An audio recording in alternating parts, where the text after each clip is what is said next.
Good morning, ladies and gentlemen. It is a beautiful Sunday, and I am joined today by Snare. Snare, before we kick things off, how are you feeling? How are you doing today? Doing pretty good. It's a Sunday morning. Regrettably, we're not going to be having a situation where there's a big tournament, but it's a LAN. It's still a championship Sunday. And so I'm pretty excited about today's proceedings, Sam, to be honest. Yeah, it's going to be super exciting. This is, of course, the University Sports South Africa FIFA 22 finals. There's been a Clash Royale, there's been Rocket League, but today we're tuned in, we're locked in for the FIFA. And we've got an exciting matchup. The bracket has been going on since yesterday. And today we are having 3 games. We have the semi-final 1 and 2, and then the grand final later on. And now let's lock eyes in for this first semi-final that we have over here, that we can see right at the top of the proceedings over there for round number 3. It's Tate Dugs versus Jay the Goat. One will be representing the University of Stellenbosch, and the other will be representing the Durban University of Technology. This is obviously University Esports guys, so all these guys are going to be repping their universities, and they're here to claim a shiny trophy at the end of the day. Snare, when we talk about trophies, when we're talking about LAN, there's always a lot of excitement, right? There's a lot of excitement. There's a lot of pressure as well, because a lot of these players have been used to just competing in the online space, used to just competing for the sake of saying, hey, I'm better than this other person. But the moment that there's some additional stakes on the line, sure, it might not be a massive prize pool, but the recognition and knowing that, hey, I have this way to prove that out of the dozens of competitors that came into the tournament, I'm the one still standing. And like you mentioned, it's a LAN environment, so you get to look your opponent in the eyes as the competition is going forward. And speaking of, it looks like they're going straight into this one. France versus Liverpool, fam. We're not having ultimate team, just normal situation with these squads. So this is going to be very, very intriguing, because I think both of us have become very accustomed to the ultimate team sort of situation. Now going back to things being set up back to regular, I'm expecting France's, Liverpool's, and PSG's. Let's see how it's going to go for our opening matchup here. Yeah, ooh, some big run-ins. Shot, but no goal. Gonna be defended well over there. And yeah, like you said, it's always a different dynamic when it comes to using, the actual squads that are inside of the game. The chemistries are different. The plays that you'd make are different. You can't really build your kind of vision. You have to kind of work with the vision that has already been put in place by the team and figure out how that works with your play style. But some strong attack coming in over here by, I Oh, believe, ooh, that's kept out. That's going to be kept at bay. So it's still 1-1. We'll just have to quickly familiarize ourselves with who's on which side, who's playing with the front skid. I'm pretty sure on the side over there of DUT, which is Jay the Goat, right? yeah. He is using France, if I'm not mistaken. If I'm not mistaken as well, Jay is the one that's using Yep. the France team right now because he's the one that's occupying the blue kit as well as having the blue controller. So that should be him, which would, of course, consign Tate Ducks, the Stellenbosch player, to the side of Liverpool here. Red for red, blue for blue. You gotta love it. Let's see, though, what can be accomplished here by Jay inside the box. He's trying to find a man in. Kingsley Coleman goes for the cross. That came scarily close to getting in. If there was more accuracy on that header, instead of it cutting across the goalkeeper, maybe it tries to just angle it directly in front of him. It might just go into the keeper's hand, but who knows? Depending on the power, depending on the exact positioning, you might still wind up with a goal there. So it's still 0-0 for now. And this is a situation where we're playing two legs and you win on aggregate. So goals actually do matter. It's not just about the dub at the end of the day. You have to make sure you get it as easily as possible. And speaking of goals, one might happen here. No. A bit too far. Nah, a bit nah, too nah, far. nah. That's a little bit of an ambitious one, we'd like to say. For anybody that isn't too familiar with FIFA, there's definitely a high percentage shots that are more likely to score and some that aren't. Those are definitely in the lower percentile of shots that would score. A bit ambitious, as we're saying, but we'll see exactly what happens now with this attack. Robertson on it, Diaz now. The ball not too good onto Kante. Unfortunately not. N'Golo Kante will be able to at least get it up to Mbappe, who's running very far up the pitch here, waiting for some support from somebody else. He gets touched in the box. Ref?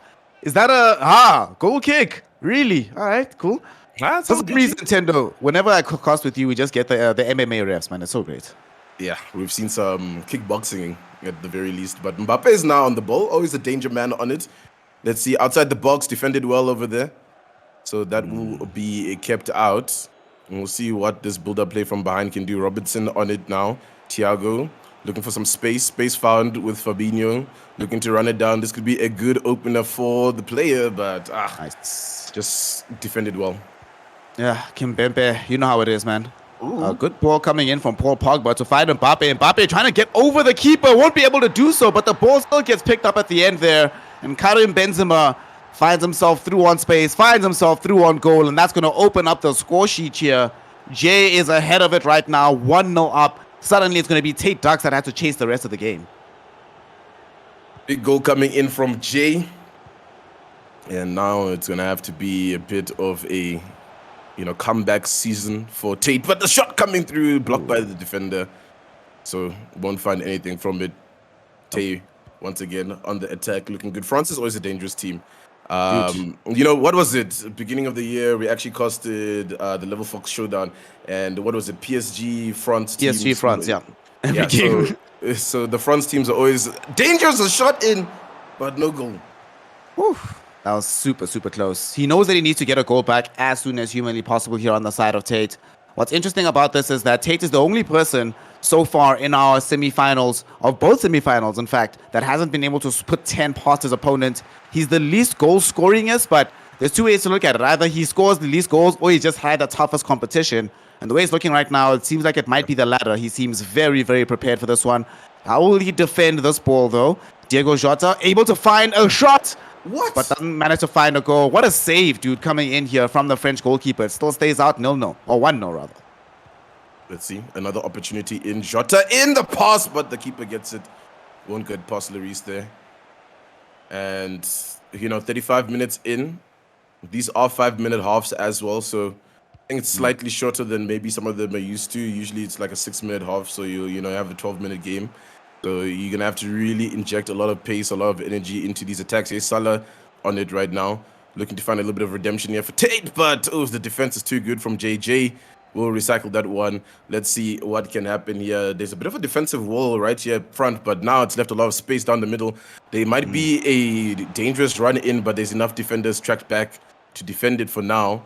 But, you know, never say never. Something might just happen on this corner, but just gathered up well, but lost again. Lost immediately again and in a very dangerous position as well. Now the question is going to be, can he somehow find a way into the box here? N'Golo Kante back on the ball again, finds Mbappe on the wing.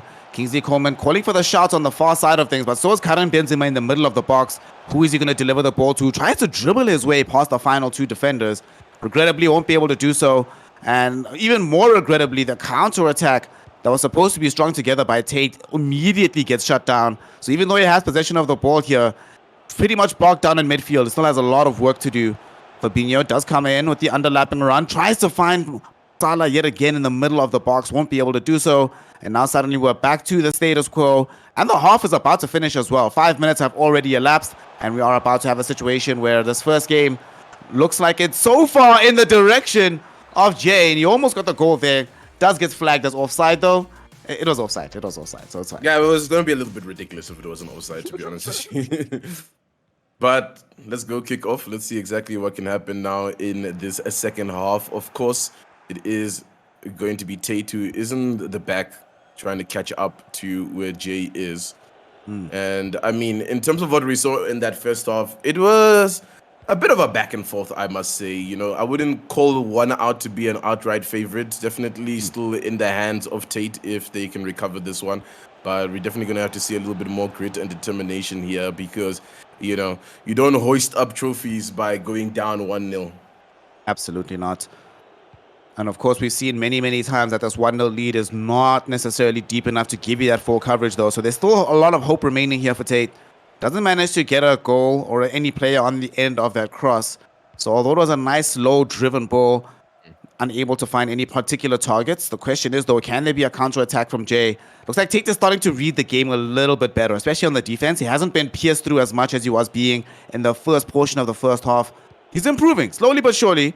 We are getting to the point where if he can just keep it at 1-0, there's still a lot of opportunity. At the very minimum, 3 more halves for him to try and get a goal back. He's almost got this one, but somehow, some way, Jay able to scramble there at the back and keep this one a clean sheet for himself. Oh, and now Mbappe's on the counter-attack, dangerous because there's a lot of blue shirts in front of him, but he's looking to just run it in and take a shot, but it's sent wide by the defender, so it will be a corner taken quick. Let's see what can come from this as it's Coman on the ball. The cross in, maybe the header, but no, there's just too many defenders. That's Liverpool, right? You're not getting that header in. There's just too many players out there that are too good at covering those kind of plays, covering those kind of balls in. You're going to have to try something a little bit more creative. And like giant players as well, right? Virgil van Dijk there at the back. Gets dispossessed here. But it's many, many big men at the very back line of the defense for Liverpool. Quite difficult to get past. So you have to be a lot more precise with your passing if that's what you want to do. Speaking of precise passing, Fabinho finds a wonder ball into Sadio Mane, who somehow manages to keep possession as well. Going for the goal shot! Going for the goal! And he somehow gets it into the top corner. That is going to be our boy Tate showing why he's in the semi-finals, Tendo. What a goal being scored there by the Sadio Mane. You can just see like there's even the nod of appreciation coming in from Jay. Like, you know what? That's a goal and a half right there. You got me, dog. There's nothing I can really do about that. Let's see what can happen though. Off the beginning of here with Coman. Kingsley trying to find this run. The overlap is going to be there for Theo Hernandez, but the ball doesn't find him first. Goes to Karim Benzema instead. Had Theo been a little bit faster on that run, I think the ball would have found him. And then you have the double overload, but regrettably, it's only going to be the one. On the bright side, though, doesn't manage to find himself in a situation where he's completely given up possession. Gets driven back. He's still going to try and get this one immediately back into the final third. Kante waiting for the run here from Mbappe. Mbappe will have the ball released to him. He's inside the box right now. Who is going to be the target? The target is Benzema. But unfortunately, Virgil van Dijk there to block the shot, preventing any kind of goal from happening. So still 1-1, Tendo. Still do not have a break to this deadlock just yet. It's still a very exciting semi-final one. And they explained the rules to us. If we end, this is going to be 2 legs, right? This is leg 1. There'll be another leg after this. But if it ends as a draw, we're going to do extra time and then into golden goals. So you do not want to end on a draw. You want to find yourself catching this dub. early on. Let's see what can happen here on this attack right now for Tate. A little bit squandered, so Jay will get possession back in now. Mbappe on it. Mbappe, Pogba. Pogba on the ball, looking for a searching one to Coman. Can Coman get it? He gets the pass onto Benzema, but the ball is retrieved, but not for But very long. he pounces back on it immediately here. Finds Mbappe with another cross. Mbappe is being closed down a little bit by Robertson. And Mbappe still gets a cross off. Unfortunately, the angle of it a little bit too shallow. And that's an arc that Hugo Lloris can get to very quickly. But he's been wise about this. He only made that attack with like 3 or 4 players, so there's not that much space for an immediate counter-attack. So even though Tate has found himself back on the ball right now, Jay's still looking pretty decent defensively here, and I don't think you can get through him. And as I say that, he gets the dispossession, proving the point. Yeah, I must say the defense has been top tier from Jay. 100%. It's been really tough for Tate to get past it, but we'll see. There's still a little bit of time to work with. Yeah, but no, because the ball is now retrieved. The passes are just getting squandered left, right, and center here from Tate. Just not really finding a good passage of play with possession. And it's mostly been Jay on the ball. Once again on the attack. Some jerseys forward once again for him. Benzema's on it, looking for a little bit of an opportunity here in the box. Some men with him, but the passes being covered well. Kante onto Mbappe. Mbappe can be dangerous from this position if he's got a run in, but he's getting defended well. And the pass back in to Tate's men. That's a good little bit of coverage, but he needs to get rid of this ball. Yeah, he needs to get it very far away from this final third. We've seen the danger levels that can be appropriated here if you don't do that. And he's managed to do so. There's a little bit of a run coming in. Sadio Mane just needs a partner for space. The tackle will be on. And that is a key tackle. You can either give up a free kick or you find yourself out of position with a defender and suddenly the ball gets past you. But because it was pitch perfect, does manage to get a throw in midfield. So with time ticking down, Tate will have the last say of this game right now. Let's see how this goes. It's going to be a cross into a shot. No! Oh my goodness. Me? The frustration, you can even see it. Yeah. How does that not go in, honestly? But he's got an opportunity. Oh, it's sent away. Sent away. Oh, no. And I mean, now there's an opportunity for Jay. After being on the back foot, this might be a good way to close off this first leg. Running in with Mbappe. Mbappe with the pace, but getting defended well. He doesn't have that much gas in the tank, but gets past the defender. Running into the box, looking for some room, but he's into the traffic. It's 5 p.m. in Johannesburg there in the box. You just can't get away from it. Liverpool defense's William Nicol drive, but here's the final passage of play. Will this be a goal? Wow. No, too far. So there's too much time for Mbappe to try and deal with this one. No. Somehow, some way, Jay still makes this happen. And he says this is his time. This is where he came to shine. In the dying moments of the game, he finds the header that he's been searching for so long. Tate. Oh my goodness, Tate, what a player. All right, the respect being shown between the two gentlemen here. Tate's realizing that, okay, somehow I got this goal. He realizes as well on the side of Jay that I thought I was going to be able to at least draw this game, but very sadly I end up losing it. Heartbreak, Tendo, at the very end of the game here, but that's what we love. That is what we love indeed. So Jay the GOAT coming out with the dub there. Well done to the Durban man on that one. Yeah, making the team proud, making the university proud, and I mean, a great game. Honestly, it was tight. Had to pull it back in to, really take the lead over there. And I mean, when it comes to Tate was just a little bit slow. Okay, we're just into it. Let's go. Second leg, right away. No time to break anything down. Of course, now Tate in the Liverpool kit. I mean, not Tate, Jay's in the Liverpool kit. We know this. Tate in the France kit. The header in can be dangerous, but it's kept away quite well. So now, let's see what Tate has on him. Coman on the ball, looking for this attack right here. Passing it back into the middle, trying to get a couple more bodies up front before really committing to this attack. One of the players is sliding and slipping, but Benzema takes a shot. It's sent wide over there, and now it's going to be a short corner. I think Tate is a little bit upset by the proceedings that just happened in leg number 1. He's like, what the hell is going on? We came so close at the end there. He's going to get a nice cross, though. Unable to find the target man, though. We spoke about this last game. Getting these aerial balls into the Liverpool defense, very, very difficult to accomplish. They come up like William Nicol on a Friday, preventing you from going anywhere. He's still on it, though. Trying now with Paul Pogba. No partners nearby to release it to. We'll find Benzema with a short pass. Goes back. Chouameni. Who else is getting the ball from this one? It's going to be Paul Pogba for the overhead flick. Overhead flick into the shot. But unfortunately, the defender and the goalkeeper are both on it. One gets the ball cleared, one stops it from going into the back of the net, and makes sure that leg number 2 stays at 0-0 for now. Right, let's see what happens from this passage of play. A bit of an ambitious shot from Diaz there from Jay, but now let's see the reset. It is only 1 goal lead, so it's not that bad for Tate to bring it back into command. It's been a danger man thus far. Been very difficult to contain, and there's why. Oh, it just goes wide, but it will be a corner, so someone did get a touch on that. Okay, all right. Well, that's unlucky. Jota now on it, gonna push it forward. Not that many bodies up front. Oh, bleed off the ball. Referee. Yeah, ref. The ref was like, yeah, no, you know what? Actually, I'm gonna have to take that one back, my boy.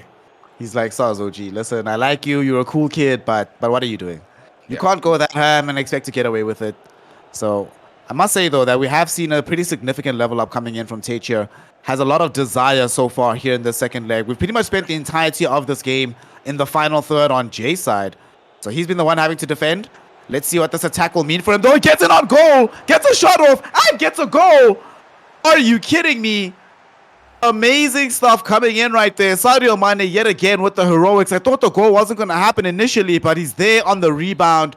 The defenders unable to clear their lines.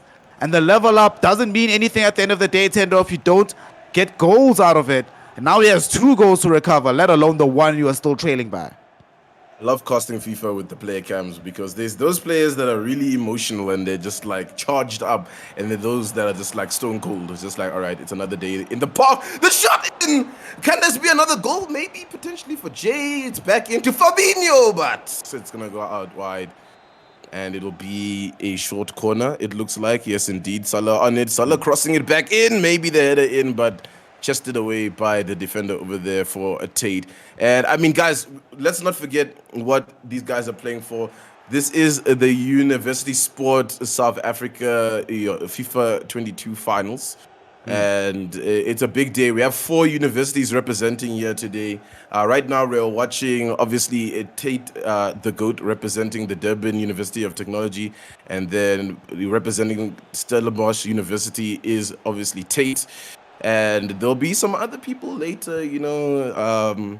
We got Zaire, who will be representing the Cape Peninsula. And I believe the other one is TUT. So lots of universities getting involved in esports. We love to see it. We love to see, you know, the scene being built up in places where, you know, a lot of education is being put up. So we'll see how that goes, you know, along the journey, along the years. Of course, they're doing other stuff as well. Like I said earlier on, there's the Clash one. There's also Rocket League. But today we're here to crown a FIFA champion. Absolutely. Here to see who's going to be walking away with this dub in this FIFA competition. Beautiful cross floating across there onto Mo Salah's feet. Mo Salah chips it across into the goal. And that is going to be a wonderful goal being scored. Look at the smile on his face there. Yeah. Feeling good about himself is going to be Jay. Finding a secondary goal, increasing his lead to 3 right now. Incredible stuff. And he's just finding his rhythm more and more as this game has been going on. Yeah, I mean, this is to play in the final, right? You know, yeah, it's a chance to hoist up that trophy for your university, which is really, really important. Not only does it, you know, maybe show your chums, your mates that, hey, dude, check it out, I'm really cracked at FIFA, I made it to the grand final. But it also shows the universities that, like, hey, dude, check it out. Like, I can carry the school all the way to the very top. You just gotta believe it in me. And that's exactly what is happening over here. A lot of frustration coming in from Tate, just unable to get himself onto the scoreboard right now. And it's not as close as an affair that we had in that first leg. This leg has been definitely the Jay show. Let's see exactly if there is an answer from Tate. But right now, Jay's looking really good on it. Salah's on the ball. Salah finds Arnold running it in. Mane now on it. Can we get another moment of magic here, Sneh? I'm hoping so. He still has the ball somehow, hasn't been dispossessed. Mo Salah is now finding Trent Alexander-Arnold, trying to actually curl it in. He was queuing up the shot, but decided against it. Goes back. He's still in possession, though. Gets dispossessed in the midst of the box, though. Very, very close to the circumstances, but now this might be the opportunity for Tate. He knows that he's going to have the numerical advantage going forward. The question is, can he exploit it? Only 3 defenders from Liverpool. The ball is there, but Mbappe a little bit late to it, as Kingsley Coman was forced away. Tries to just go for the direct run. Unfortunately, It ends up just bouncing around the park into the hands of Hugo Lloris. That is a heartbreaking situation. You find yourself in on space in such a good situation, but you're not able to actually capitalize on it. Feels pretty bad. Feels pretty bad. Feels pretty bad. But right now, we have to focus on this attack to see if anything comes from it. Nothing, as it is defended well by Tate. There is still time. There is a second half, of course. And especially if you can maybe get this one, but the keeper's off the mark quite well there to pick it up and close us up for the halftime. Takes a sip of water there, Jay. He's like, all right, whew. Home stretch. Yeah. He knows it's home stretch now, that all he has to do is not concede 3 goals. If you can just not concede 3 goals, then suddenly you're the one that finds yourself in through onto the grand finals. Might make a couple of tactical adjustments here, but nope. Just going straight back into this one. And this is the scary thing, right? You can sort of empathize a lot with what Tate's been going through. Whenever you start games like this, we mentioned that he was doing a lot better. But sometimes when you're chasing the game, you have to take those additional risks, and then you get caught on the break. He's going to try and make something happen here now, but same situation. He has so many players forward that now he can get caught on the break. And now here's Luis Diaz, who gets the ball from overhead. If Dio Umpabakeno can't keep him out, this could be a goal. He can't do it alone, but Jules Koundé does come out to help him.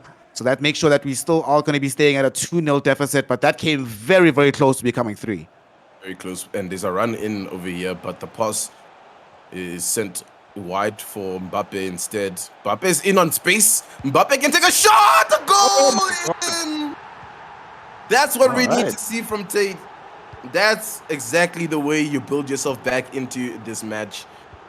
And you can even see on Jay's face just a little bit. It's just like, okay, whoa, that was a little bit close. Let me not give away this lead. Let me try build back into this one. And here's the run on in. Will he get stomped out though? The defender almost messed that one up a tiny little bit, but does get it. Mbappe is now on the attack. Maybe back-to-back goals over here for Tate would ignite a new fire into him. Something to hoist up. That's Stellenbosch. Flag for the shot in! The goal! Coman has been a danger man the entire time, and that is why just finding himself in good space for Tate, and now Jay's sweating. Absolutely. Jay saw in that situation that he got as many bodies forward as possible because he realized that, look, this guy is getting a bit of momentum. I need to get a goal back in just to have a little bit of insurance. But unfortunately, he gets caught on the break himself. That's how he's been playing on the counter. His opponent adapts to the strategy, uses it himself. And now we have a situation where we're only 1 goal in it. And with so much time still remaining, 31 minutes of regular play, you can still easily get 1 goal. And then now we're in that drawn situation where you have to worry about the golden goal and extra time and such things. But Mbappe might try to get the straight up goal first. Not able to do so. The ball goes to Virgil van Dijk's waiting chest rather than the waiting feet of Kingsley Coman. All right.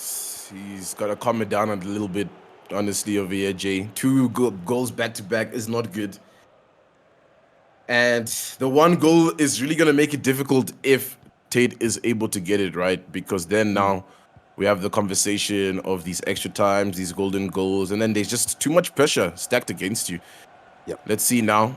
Tate on it. Pogba. Almost lost the ball there, but does well to hold on to it. Lots of blue jerseys running forward.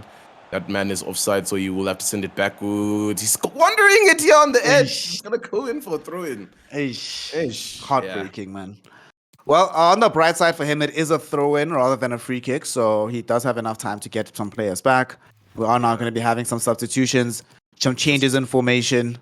Just it's all down to Tate, though. People here and there, you know, get some fresh legs onto the pitch.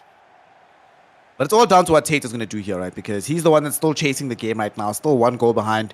Unfortunately, the effectiveness of Kingsley Coman came at a cost. A lot of stamina was expended by the player, so he replaces him with Diaby.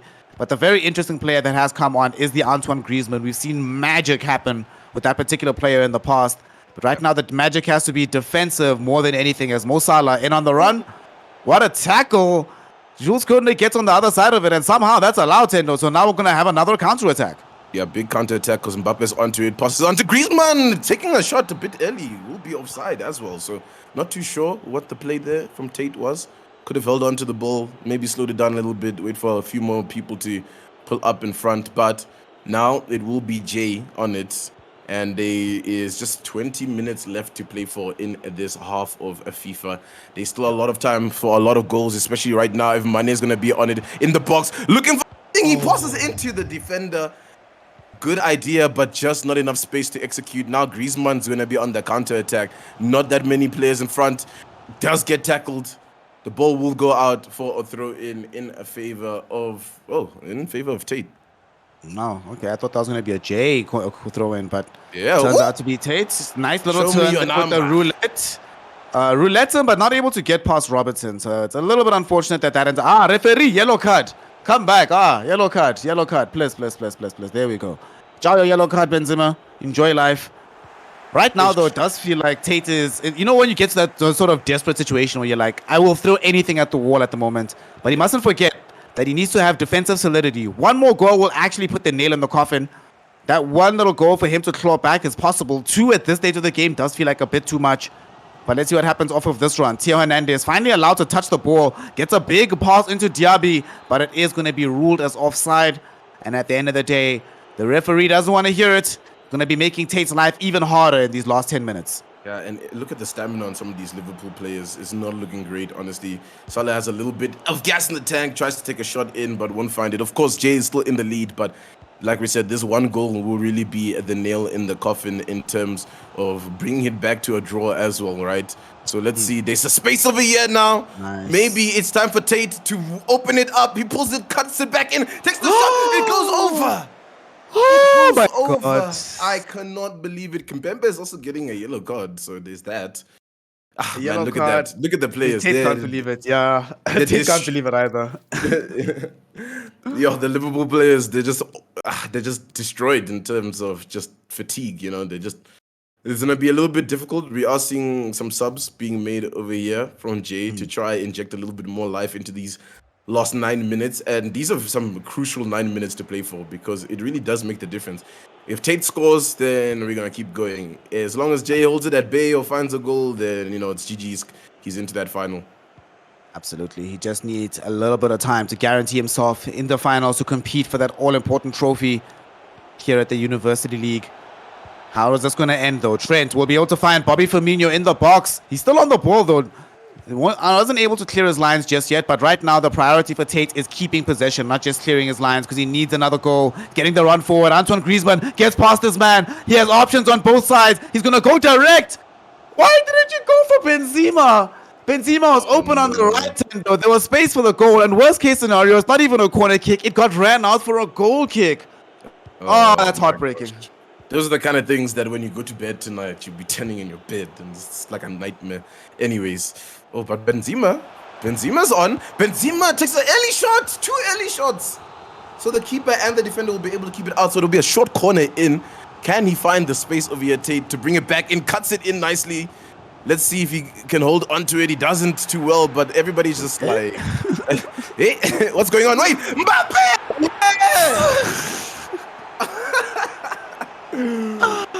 What is going on? What is this? Mbappe. So everyone's slipping and sliding like they're in an old school music video in the box, and somehow Mbappe is the one that's able to pounce, and it's not done. Diaby is in on space. Diaby gets the shot, but it doesn't curl past the keeper to get the goal. The players are both laughing. They're incredulous. How on earth are we here right now, Tendo? This is insane. 3-2 is going to be the score here. So that means we're going into this third game. For the first semi-final, we're going to have the first half being extra time, and then half number 2. Golden goal. Woo! Woo! That is a serious situation to be in right now. If you guys are just joining in, this is the University Sports South Africa FIFA 22 finals. And like Snes said, first game, first match, it's definitely heating up. So we'll see exactly what happens right now. And I don't know who to really put my bets on over here, Snare. I mean, we've seen some good stuff from Jay, but just losing momentum over there towards the very end. Tate really slow in the beginning, but then picking up the momentum, right? So it really depends on who's kicking off right here with enough speed, with enough pace onto it. Obviously, all the players are refreshed, so we won't have anybody lacking on fatigue. But Mbappe's in, the danger man, the shot in, but just too many red jerseys in front of him. Too many red jerseys, too many additional touches. It will prevent him from getting the space he needed to lash out a shot. Not done with the attack just yet, though. Benzema. Referee. Okay, brings it back for a free kick, but very fortunate not to have given up the penalty in that situation. Overhead flick yet again attempted by Tate with Paul Pogba. Regrettably, it's not going to end up being successful. Gives up possession. But he has learned his lesson. He's made sure that he has as many shirts back as humanly possible. He's not going to overcommit on this attack because he knows how deadly that Jay can be on the own counter. But here comes Tate yet again.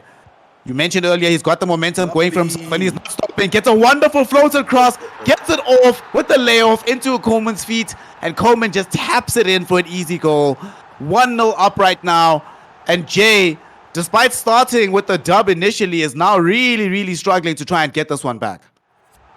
Yeah, as far as I know, right, this is a normal half of FIFA. So as long as Jay can bring it back, we will keep going until we get to the second leg, and then whoever does score first in the second leg, second half, whoever scores in that second half first will end up winning via golden goal rules, right?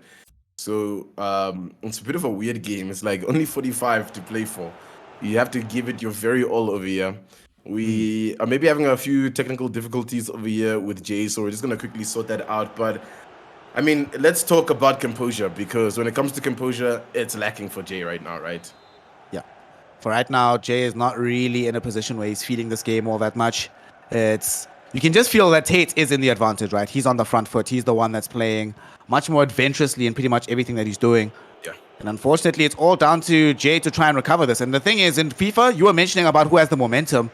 It's much easier to keep the momentum going than to shift it back in your own direction, especially when you lost such a massive swing of momentum yourself, right? So it's it really a lot can for him come to to think bite about. you, man. It really comes to bite you, and it's really not, an ideal situation that Jay finds himself in over here, but can still pull it back.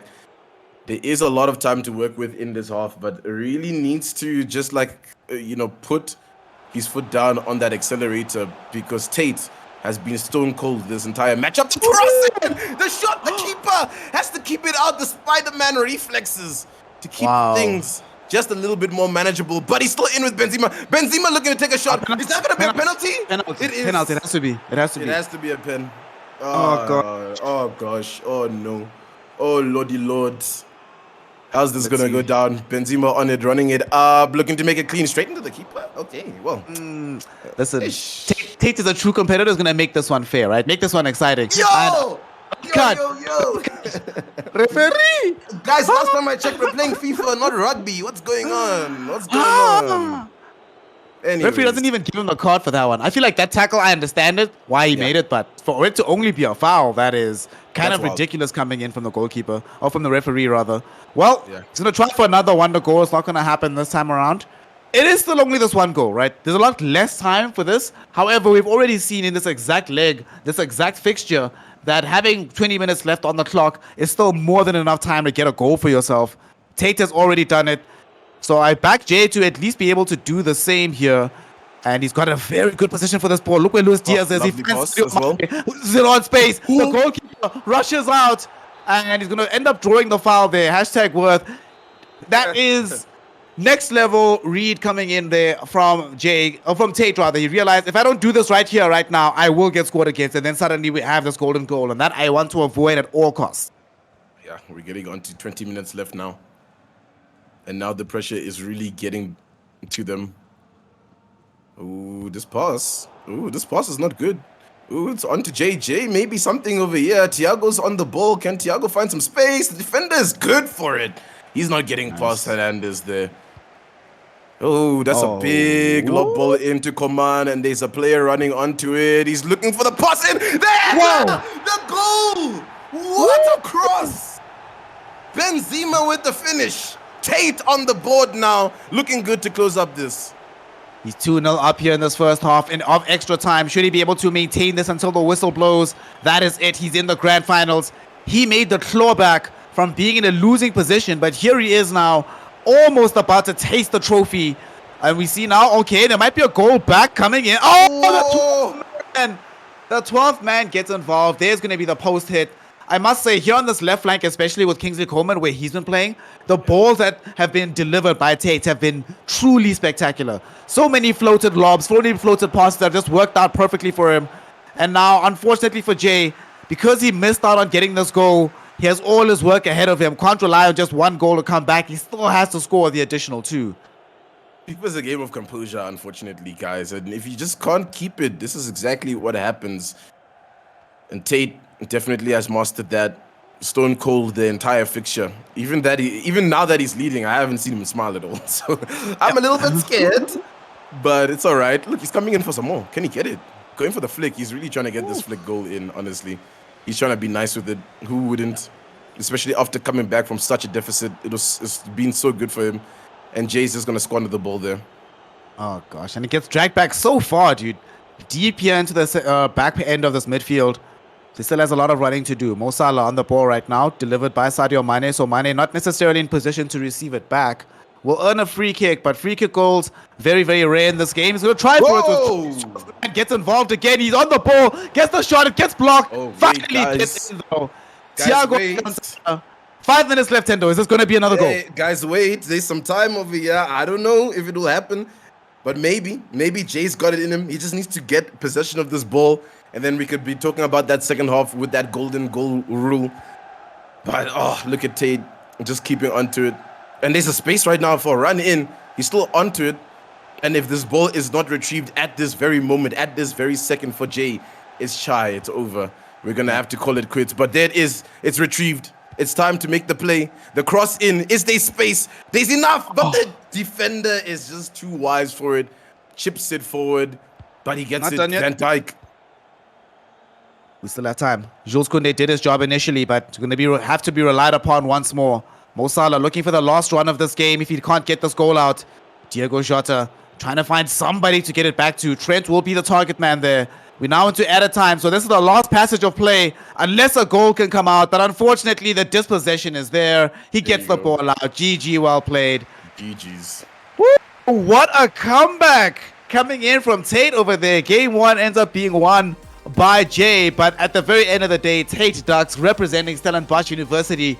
He's in his home city right now. Might not be his home university, but nonetheless, he shows us exactly why he's in the semi-finals and exactly why he's now in the grand finals.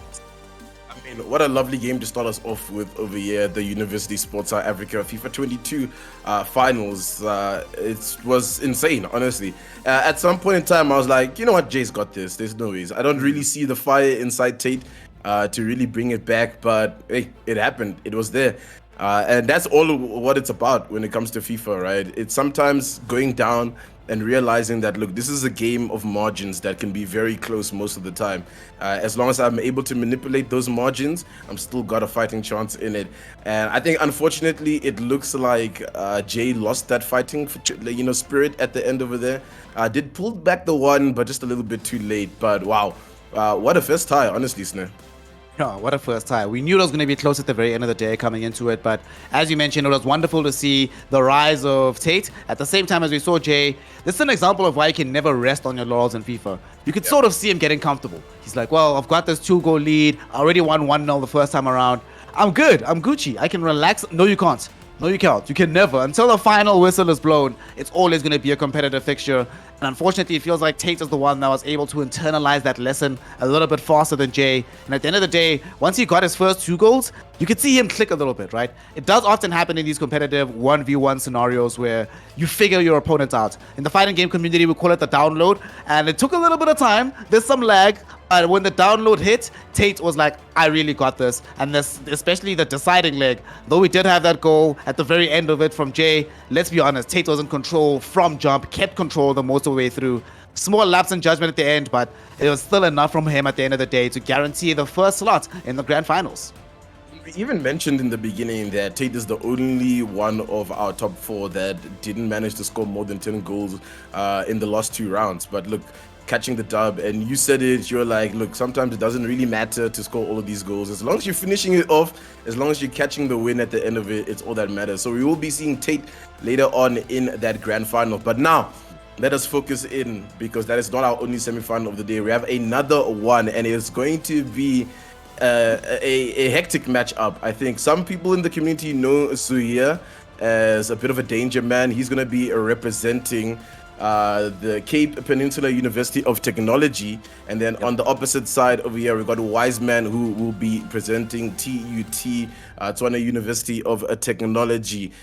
I mean, look, this one is one of those where we have a little bit of experience. We have a bit of a download on Zuya, right? We know that he's a danger man. If we look at the bracket, he's been a danger man. He's kind of lashed a couple of people. He's yet to get scored against, I believe. Yeah, let's look at that. He's yet to get scored against when you're looking at the bracket over there.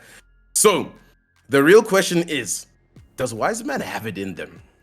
Does Wise Man, have the download ready? Like, is the Wi-Fi ready, to really download what is going to happen with Zuya over here? Because it's about to get hectic. It's about to get crazy.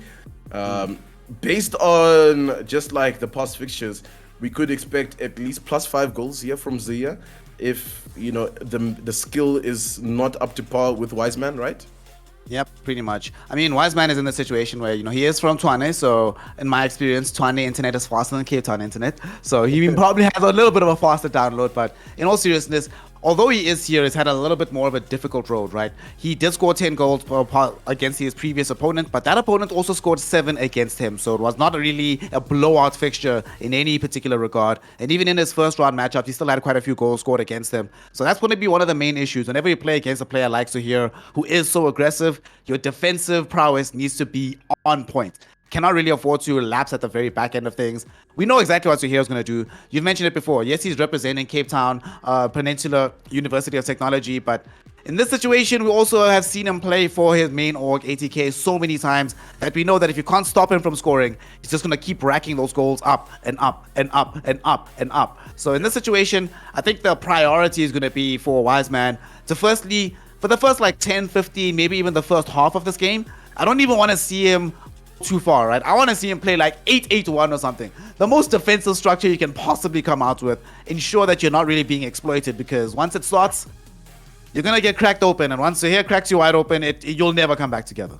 Yeah, guys, and let's not forget that this is a land situation, right? So these players are next to each other. They're in the same building. The groups were yesterday as well, and if you go check out the ACGL Twitter, and of course shout out to ACGL for organizing all of the admin and all of the broadcasting for the University Sport South Africa Grand Finals over here for FIFA 22. But yeah, if you go look on the Twitter, you'll see that they were all there sitting around the screen watching each other play. So people know that Zuhair is a danger man, right? They were watching him play yesterday. It's not like Wise Man is coming into this blind. He knows that this is probably the more tougher matchup to get in the bracket. So honestly, Wise Man, like we said, those first few 15 minutes, it's really gonna have to be, scoping and understanding that, like, okay, Zuhair, what's he about? If he hasn't already done it yesterday, like, now is the time. Like, what's it about? What is his kind of plays? Who are his kind of, danger players on the pitch that need to be contained as well? Absolutely. He needs to be extremely aware. I mean, on the bright side, we do at least know what Zuhair will be playing. He'll be playing PSG. I imagine that the deeper we go into the tournament, the more likely we're going to be seeing these French/PSG squads. You mentioned earlier how dangerous both of those teams can be. So at the very least, some degree of information. You've seen him play before, so you have some degree of tape on him. But that might actually end up being an advantage here for Wise Man. The fact that there isn't as much tape on him. In fact, when we just came from Comic-Con last week, more than one tournament at Comic-Con was won by someone who it was their first LAN. They've never been in that kind of environment. They haven't had themselves challenged in that way. And sometimes it can help because there's also a little bit less pressure on you because you're like, well, whatever. This guy's the one that has to prove that he is actually as hyped up as everybody has been talking about him. Everyone knows he's the favorite. But that can also lead into a little bit of negative pressure on you, right? Because if you make a mistake, it hurts more for Zuhair to make a mistake, much more than Wise Man. So he can just play his natural game, as well as Zuhair has a point to prove, and he just has to win this tournament. Yeah, right. Bit of, I guess, hometown hero. There's always that overlooming arc. You see it a lot in esports when they announce that, like, hey, this tournament is going to be in this country. And then it so happens that this team has this player that is from that said country and whatever. In this situation, obviously, it's City. Obviously, this is all happening in the University of Cape Town in UCT. So obviously, shout out UCT for providing the facilities. And we are on the way. We got the double PSG matchup. The mirror matchup. All right. Cool. Tells us that Wise Man has been learning, has been thinking about this, and is like, well, looking at these early skill moves, though, it does seem like Zuhair is the one that's playing on the red side. And woo! Yup. White kit. I like it. I like how Wise Man is like, let me warm up. This is gonna be a tough one. It's gonna All be right. sweaty. It's gonna be hectic. Okay, well, we've started 4 minutes in. There's already a goal. And I mean, right now, we really just want to see Wiseman get a little bit of momentum, build up the ball quite well here, and see if he can get a goal on in, or if Zuya is just going to dominate the situation. I mean, look, it's no shock, it's no like surprise, it's no secret. I think that Zuya is the favorite to win out today, right? But we definitely want to see everybody else give a fighting chance, and he has a good fighting chance, but the defenders are just there. Nice. Beautiful positioning there to intercept the pass. Messi was waiting to receive it in that situation, not able to do it at the very end. Mbappe now forces it here, he gets the ball, holds it up wonderfully to unleash Messi. And now here's going to be the dominant run on this right flank. Who's going to stop him? Nuno Mendes can't get there in time, so there's enough time for him to get it back deeper into midfield. Just waiting and praying for the one player to release themselves. Neymar will be the one to do so. It gets past this man. Marquinhos can't tackle him just yet, but we'll wait for the ball. Dude, if that leg doesn't come up and the ball gets to Mbappe, guaranteed 2-0. But because it does, Wiseman keeps it this on 1-0. And we just saw in semi-final number 1 that no matter how skilled you are, that one goal cushion, absolutely not enough. So even though it's Zahir, he is not yet fully comfortable with this matchup until he has a larger margin of goals. So anything can really happen, honestly. Let's see what Neymar can do in this position. The fancy footwork good to hold on to the ball, but eventually loses it out. Di Maria now on it. Let's see what happens from this build-up play over here for Wise. And I think for Wise, this has to be a very nice, cool, calm, collected approach, right? Because falling into the trap of trying to play the pace that Zuya brings into these kind of games will probably be to his detriment. It's definitely better to dictate the pace and let Zuya adapt and kind of feel a little bit more uncomfortable playing at a slower pace, because you can see as soon as there's the ball in possession, he's looking to get it in front, get himself in on goal. Yep. Sometimes you do want to just frustrate your opponent more than anything else. And right now, the frustration is in the hands of Wiseman, given that Zahir is 1 goal up and in possession right now. Gini comes back to find Mark Gahey, who will be able to isolate Messi. Oh no, the errant tackle. That's going to create a little bit of space here. Will he be able to exploit it? Zahir gets off the shot, but it doesn't land into a goal. It is still going to be a corner kick earned, so the danger is nowhere near over right now. Oh, man, guys, you also have to mention, like, this is obviously being broadcasted, and the players know that this is being broadcasted, so there are people watching these games, and that's also something that you need to adapt to. If you're not used to that kind of pressure where you have eyes on top of you, it can be really stressful when it comes to managing what to do in the game. And some players just, have it built in them when they first get onto land. Oh, what a crack of a shot. Woo! Look at that little smile from Zahir. Just a little smile. Just oh, hey, nice. So he is all composed. You can see Wise is like, wow, what is even happening? That was very impressively done by Zahir, and we see Wiseman immediately changing things up. He's like, all right, time to bring in Sergio Ramos. I need a little bit more, or take off Sergio Ramos rather, and bring in Gahey for myself. Doesn't matter if I have this defensive solidity, if I lack any opportunity to try and create plays further up the pitch. So going for a more attacking style, and let's be honest, you'd rather, if you're going to end up conceding goals, you'd rather have goals conceded on the break, on the counter, where you're trying something yourself, rather than you're playing this low block, you get broken down anyway, and you still end up conceding like 4 or 5 goals. That hurts so much when you're playing this defensive style and lose that hard. So if you're playing an attacking style, you're like, you know what, I conceded 5, but half the time I was playing in the opposition third, so it's not so bad. I was still trying to make things happen for myself. Yeah, it's definitely, when it comes to staying on the offensive, it can be difficult when you're up against an opponent that just lives and breathes that kind of football. It almost plays into their favor, right? Because if you're also really aggressive and you're on the offense, then you just open up pockets of space for the counterattacks. Okay, ball's recovered here from Zuya. Wijnaldum on it. There's only a few jerseys up front for him to work with, so it's gonna have to be a bit of a slower approach. Shoot, that tackle almost a little bit south, but everything's all right, at least now for Zuya as he's working his way up. Defense is looking a little bit better here from Wise. The 2 goals is not too bad for now in the first half, but maybe I've spoken too soon. Ooh. That was sliding in a little bit too close for my liking. Yeah, but it's not over just yet. It might still be a goal here as Neymar back on it. after Gini has been able to reclaim possession in midfield. And hell, Di Maria comes to Mbappe. Mbappe comes back to Neymar. Neymar to Di Maria. Di Maria into the back of the net. And Zahir extending his goal lead to 3 right now. This attacking line from this PSG squad is honestly ridiculous. If it's not Neymar scoring goals, Mbappe is doing it. If it's not Mbappe, then it's Messi. If it's not Messi, then it's Di Maria. How are you supposed to deal with all of this by yourself? And with 3 goals down, dude. This is only the first half. First half of the first leg, Nochal. I mean, even if you're looking at the chat, it's there's a lot of support for Zia. So, you know, that kind of energy also plays into it as well, where if you're in this environment where you're playing on stream in front of a crowd and everybody's supporting your opponent and you just don't feel like you have any momentum behind you, even from the fans, it can really start to dig a hole for you. And that's exactly what we're starting to see here from Wise. But I still have belief. I think we'll at least get 1 goal back from him. He's in the semifinals for a reason. So here can't go 3 games in the bracket portion, in the playoff portion, not conceding a single goal. Come on. Although at this point, I'm thinking that someone, bro. But now I'm also thinking, is he gonna finish the whole tournament? Hey. You are thinking ahead. You are thinking ahead, my man. Please. Let's bring it back. Oh, the homie's coming into coach. Can you see on the sidelines? He's like, hey, my boy, you need to be doing X, Y, Z because this homeboy here is doing a madness. Is that Jay? Jay coming in like, hey, dude, come on, take it easy. I mean, Jay is being a trooper right now. Just ended up losing out in his own semi-final. So he's like, listen, man,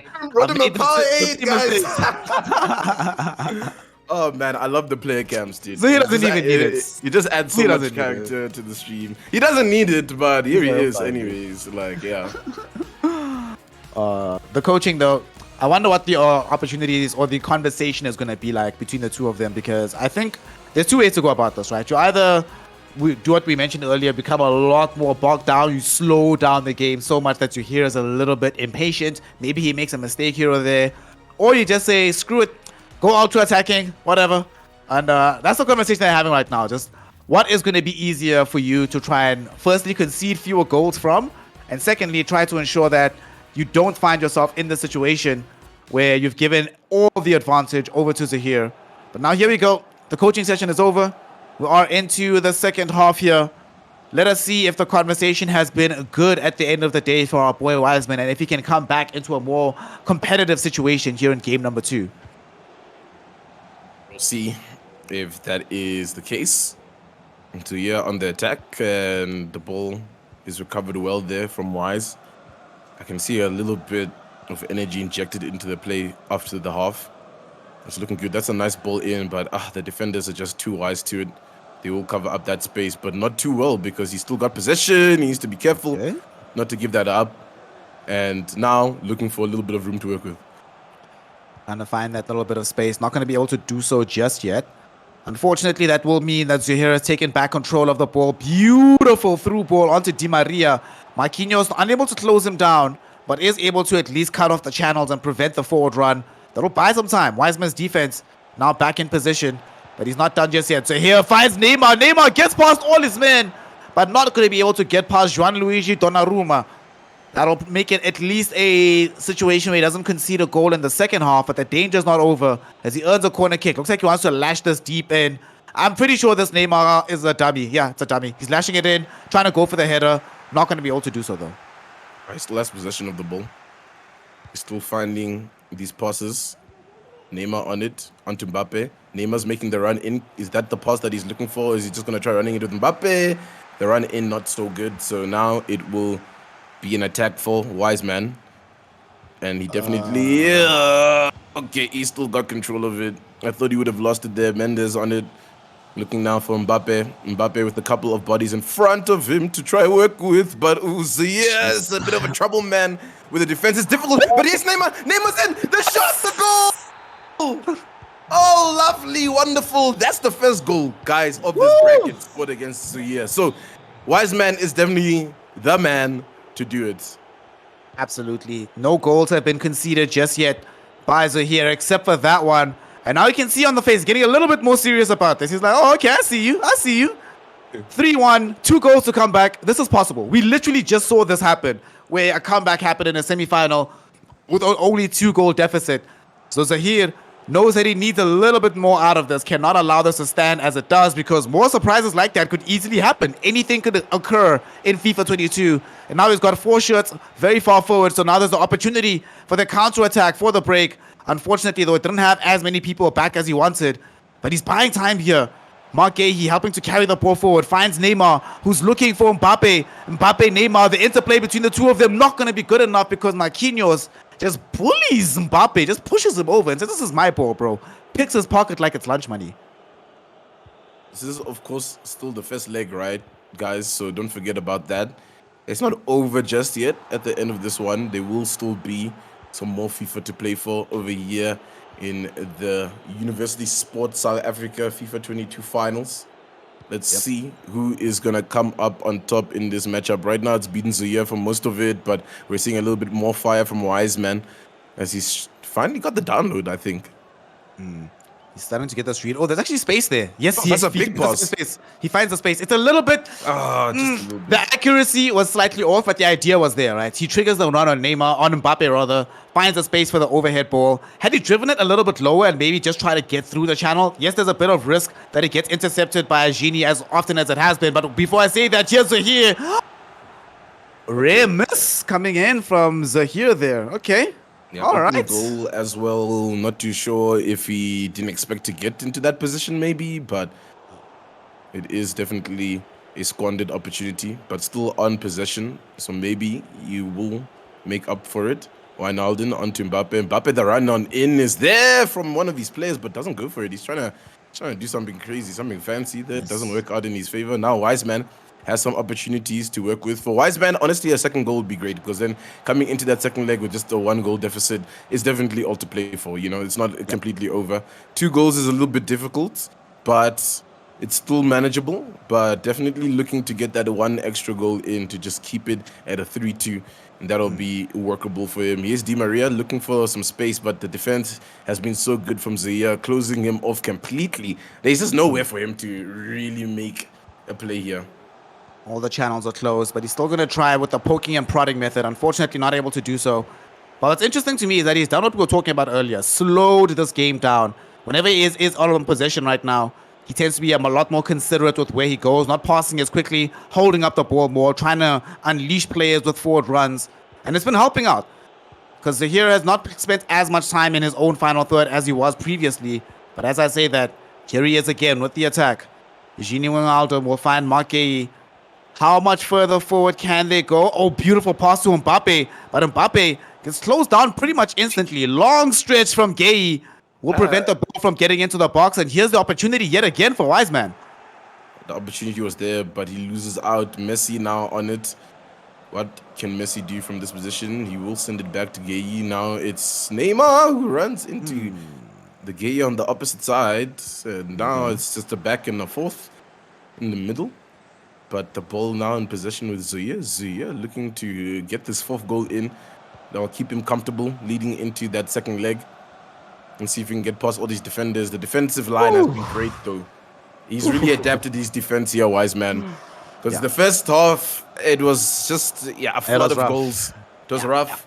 He really didn't understand what kind of play style Zahir was bringing up to the table. But, maybe I speak too soon because he's in over here for a goal. But he sends it out. Nice. Runs it out for a goal kick. So that will end the half, it seems, in a 3-1 situation, unless we can have a wonder goal coming out from Wiseman at the very end here. Gahey's on the ball, gets it forward to Mbappe. Mbappe finds Marco Verratti, who's looking for the space. We did see a small run from Angel Di Maria on the left, but he didn't take up that option. Instead, went to try to go through the middle, and that will not work out for him. We end the leg 3-1 in favor of Zahir here. That's an interesting game, honestly, because with the way it started, honestly, I thought this was going to be a blowout. These 3 goals from Zahir came in the first 30 minutes of this game, but the longer it went, you mentioned it, that Wiseman was getting that Twane Wi-Fi download. He's like, all right, I'm starting to figure this out. I'm starting to feel a little bit more comfortable how I play this. And in fact, it's going to be starting with Idrissa Gueye this time around, not opting for the Sergio Ramos. He's like, look, I had this guy playing last time around. Let me rather just, not I think it is, man. In Ultimate Team, all the players that have Sergio Ramos are all playing the shape-shifted CDM card. So he's probably not used to playing with the CB card in midfield. So rather just start with Idrissa, makes it a little bit easier for yourself. I like what I'm seeing from Wiseman. Even if he's not in a winning position, I also like that he's getting extra coaching. One wasn't enough. It's like bring the whole crew. The We need to talk analyst about is this, in guys. now as well, you know. Yeah. Like, listen, look, the passion on his face as well from the homie in the back. He's just like, come on, you got this. All right, this is for TUT. All Good right, hype, man. the hype is legit out here, man. You love to see he's stretching, he's getting ready to go up against Zuya, and then you just look on the other side. Zuya's just chilling. He's like, all right, well, here we go. Hanging out, man. He's like, whatever. Let's do. That's Let's do another this day at again. the office. Just another another day leg. at the office. It is what is it? 3-1 guys on aggregate right now. So we're looking for 2 goals from Wiseman to bring it back to a draw. And I mean, for Zuya, he's just looking to score some more to secure himself into that grand finals. This is, of course, the University Sports South Africa FIFA 22 Grand Finals. It is getting hosted by ACGL. We are playing this on a LAN situation as well in the Yeah, boy. University of Cape Town. So shout out UCT for the facility. And I mean, shout out the players out here as well. It's definitely really difficult playing on the stream if you haven't done it before. But I'm loving what I'm seeing from Wiseman. You know, it's always good to come on camera and have some character. Because now we'll always remember him as the man that was sweating it out against Zuya.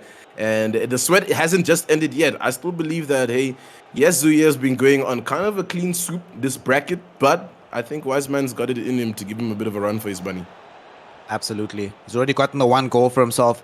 He just needs to try and buckle down, focus, and he can find another. We've seen so many good opportunities from him. Honestly, I just think it's that Zahir has so much LAN experience. He knows how to deal with these situations. Great save from Donnarumma there, stretching out of the sticks to prevent Neymar from opening the score sheet in game number 2. But it really does feel like there's a situation where this could have been a lot different. Let's see, though, how things are going to go. They did restart the game. And oh, my gosh. They lash out the ball there. They did restart the game instead of going for the straight rematch. So that does mean that he had to eat up a substitution to bring on Sergio or bring on Gay instead of Ramos. And Ramos could actually have helped there with his height, with his stature. But him not being involved means that Marquinhos is actually the player in the box with the highest jumping ability. He utilizes it, gets the goal. Zahir back in a 3-goal aggregate lead. And now even more work for Wiseman to do here in the second leg.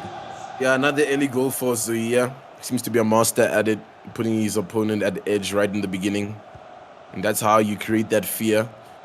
Here's Mbappe now. Can it be 2 back-to-back? Oh, the space is good, but it is kept out by the defender. The keeper will come and pick it up. Oh, okay. All right.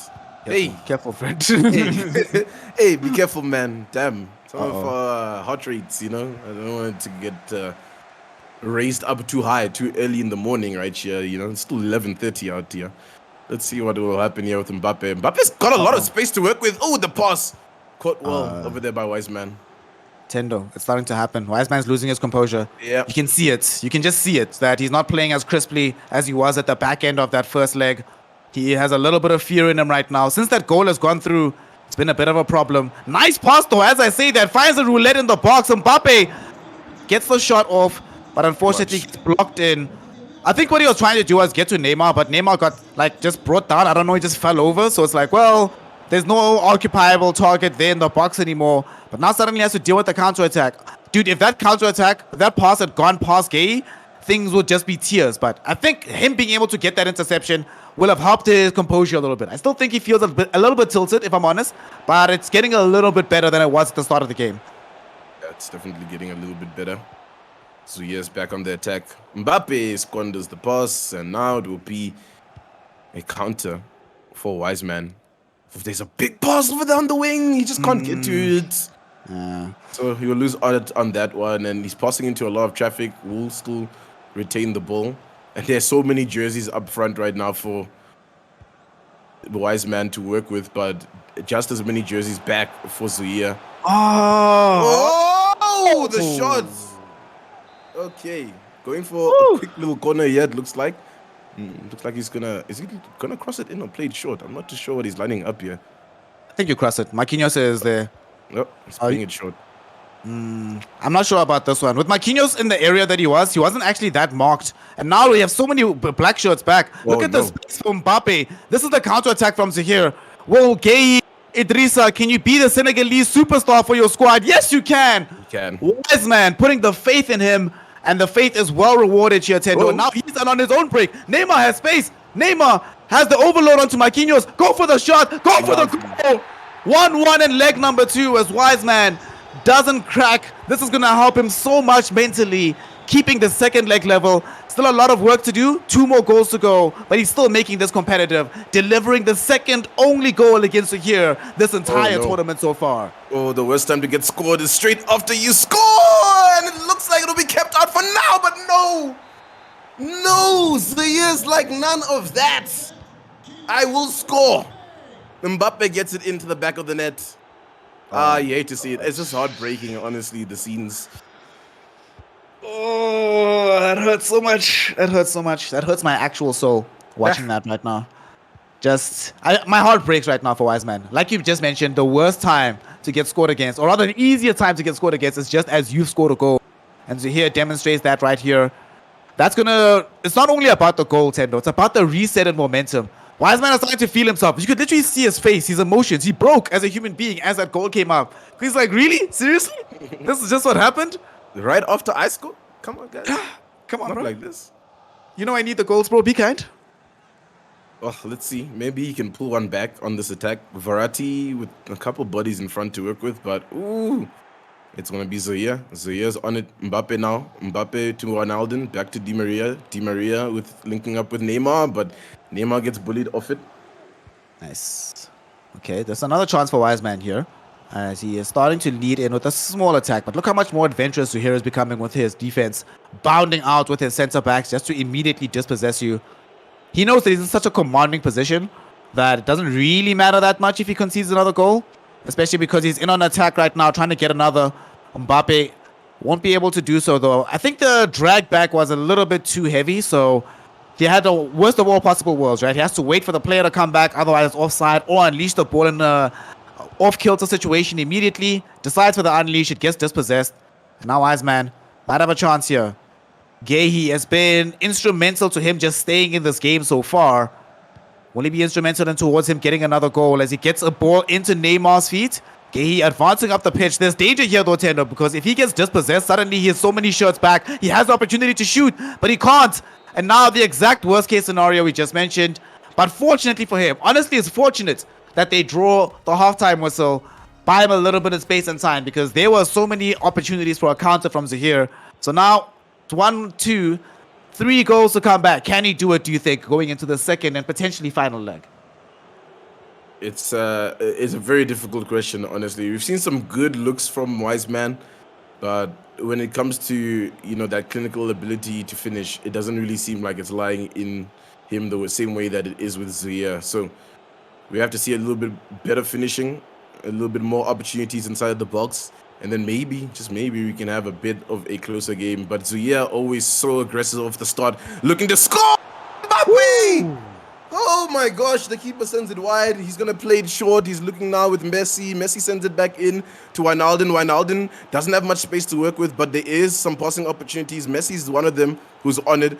Onto Neymar. Neymar brings it back in, finds Mbappe, but Mbappe defended. And now the ball in possession of Wiseman. Possession for a little bit of time. Let's see if he's going to be able to get something happening with this one. Running out of time certainly here. Only a final half to play for him to try and accrue 3 goals against Zahir, representing CPUT.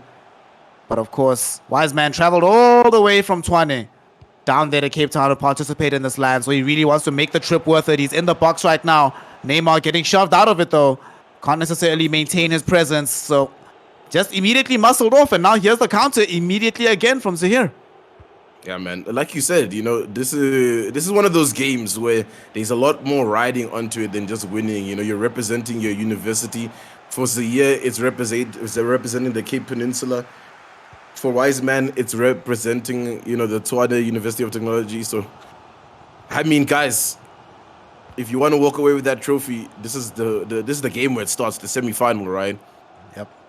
You have to win it out here, and for Wiseman, it's not been looking great. He needs to find some momentum, a little bit of fire, the same way that Zahir's had fire throughout the whole entire game. And I mean, To be honest, Zuya's kind of been unfazed, even with a lot of the goals that, Wise has been scoring. Yep. I mean, these are the only 2 goals he's conceded the entire tournament, and he doesn't feel like he's just like, okay, cool, whatever. He's been at the game long enough to recognize that it doesn't matter how many goals your opponent scores, as long as you score more than him, it's cool, fine. Who really cares? As it stands now, Wiseman still 3 goals down, trying to find a way through this defense that Zuhair has been posting up. Can't make it happen though, even though he tried to go for the sidestep play with Neymar, or with Mbappe rather. Zuhair read it, was prepared for it. And honestly, I think a lot of this is just coming down to how much time Zuhair has spent in these competitive environments, not being phased. We've seen sometimes Wiseman wearing his emotions not just on his face, but on the pitch. And you just can't afford to do that if you want to come away with the trophy at the very end of things. Yeah, you just can't. Honestly. You really need to be extremely decisive in these final moments, especially. Zuhair looking to get himself on the board once again. Whoa. Okay. Whoa. I had to hold my screen there just to be like, oh, okay. That was a little bit dangerous. Okay. Someone needs to calm down. Someone's having a little bit too much fun here, taking shots like that. He's enjoying himself. Oh, To flex. I mean, the level that he normally finds nice. Wiseman, Nice. in. Hey, this time the tackle isn't there. Wiseman actually gets the play. Honestly, I thought that was going to go the way so many of his other balls have gone, but he finds the wonderful through ball into Neymar. Neymar able to find the roulette in the middle of the box, and now that might be momentum. It's 2-2 in the second leg. How much further can he go? He still has 2 more goals to claw back. Now, suddenly the glimmer of hope is there. He scored 3 goals against Zuhair, a feat nobody has accomplished at this tournament. Let's see how many more he can get for himself. Mbappe trying to go deep up right now. Here's the run for Marco Verratti, but doesn't isolate the run in time, so not going to be able to release the ball at the right opportunity. Just missed opportunity there. Oh, Mbappe. Okay, it's kept out. All right. It was looking a little bit dangerous. Got to be careful. Playing with the keeper at the back there. He is at least Verratti now finding the pass. He needs to find 2 goals over here, Wiseman, to keep things interesting, but squanders the pass, but still on possession at least. It's 78 minutes. There's 10 minutes basically right here left of this half of FIFA. Yeah. The difference between making it into that grand finals and having to watch from the sidelines. Oh no! The ball just scooped away, man. And now Zuhair's gonna be on this counter. He's on the counter. He's gonna try and make something happen. Zuhair has been getting some very, very good reads defensively here. But he really wants to win this game. I think he knows that, yes, I've won the series on aggregate, but to be a competitive player requires, honestly, a massive degree of ego. So he knows that he needs to try and get this dub. It's about more than just winning out the series. And now here he is. Beautiful ball. Beautiful shot. But the shot also a little bit too late. If he'd gone in for the instant header, maybe that's a goal. Yeah, I thought he was going to opt for the header, but he went for the shot. So, yeah, I mean, look, like you said, when it comes to having the ego and winning the game, it's not looking good right now for Zuhair if he can't get possession of this ball. We might actually find maybe Wiseman winning this leg, but no, it will be back in the possession here. There's a run in. Yeah, it doesn't opt for the pass.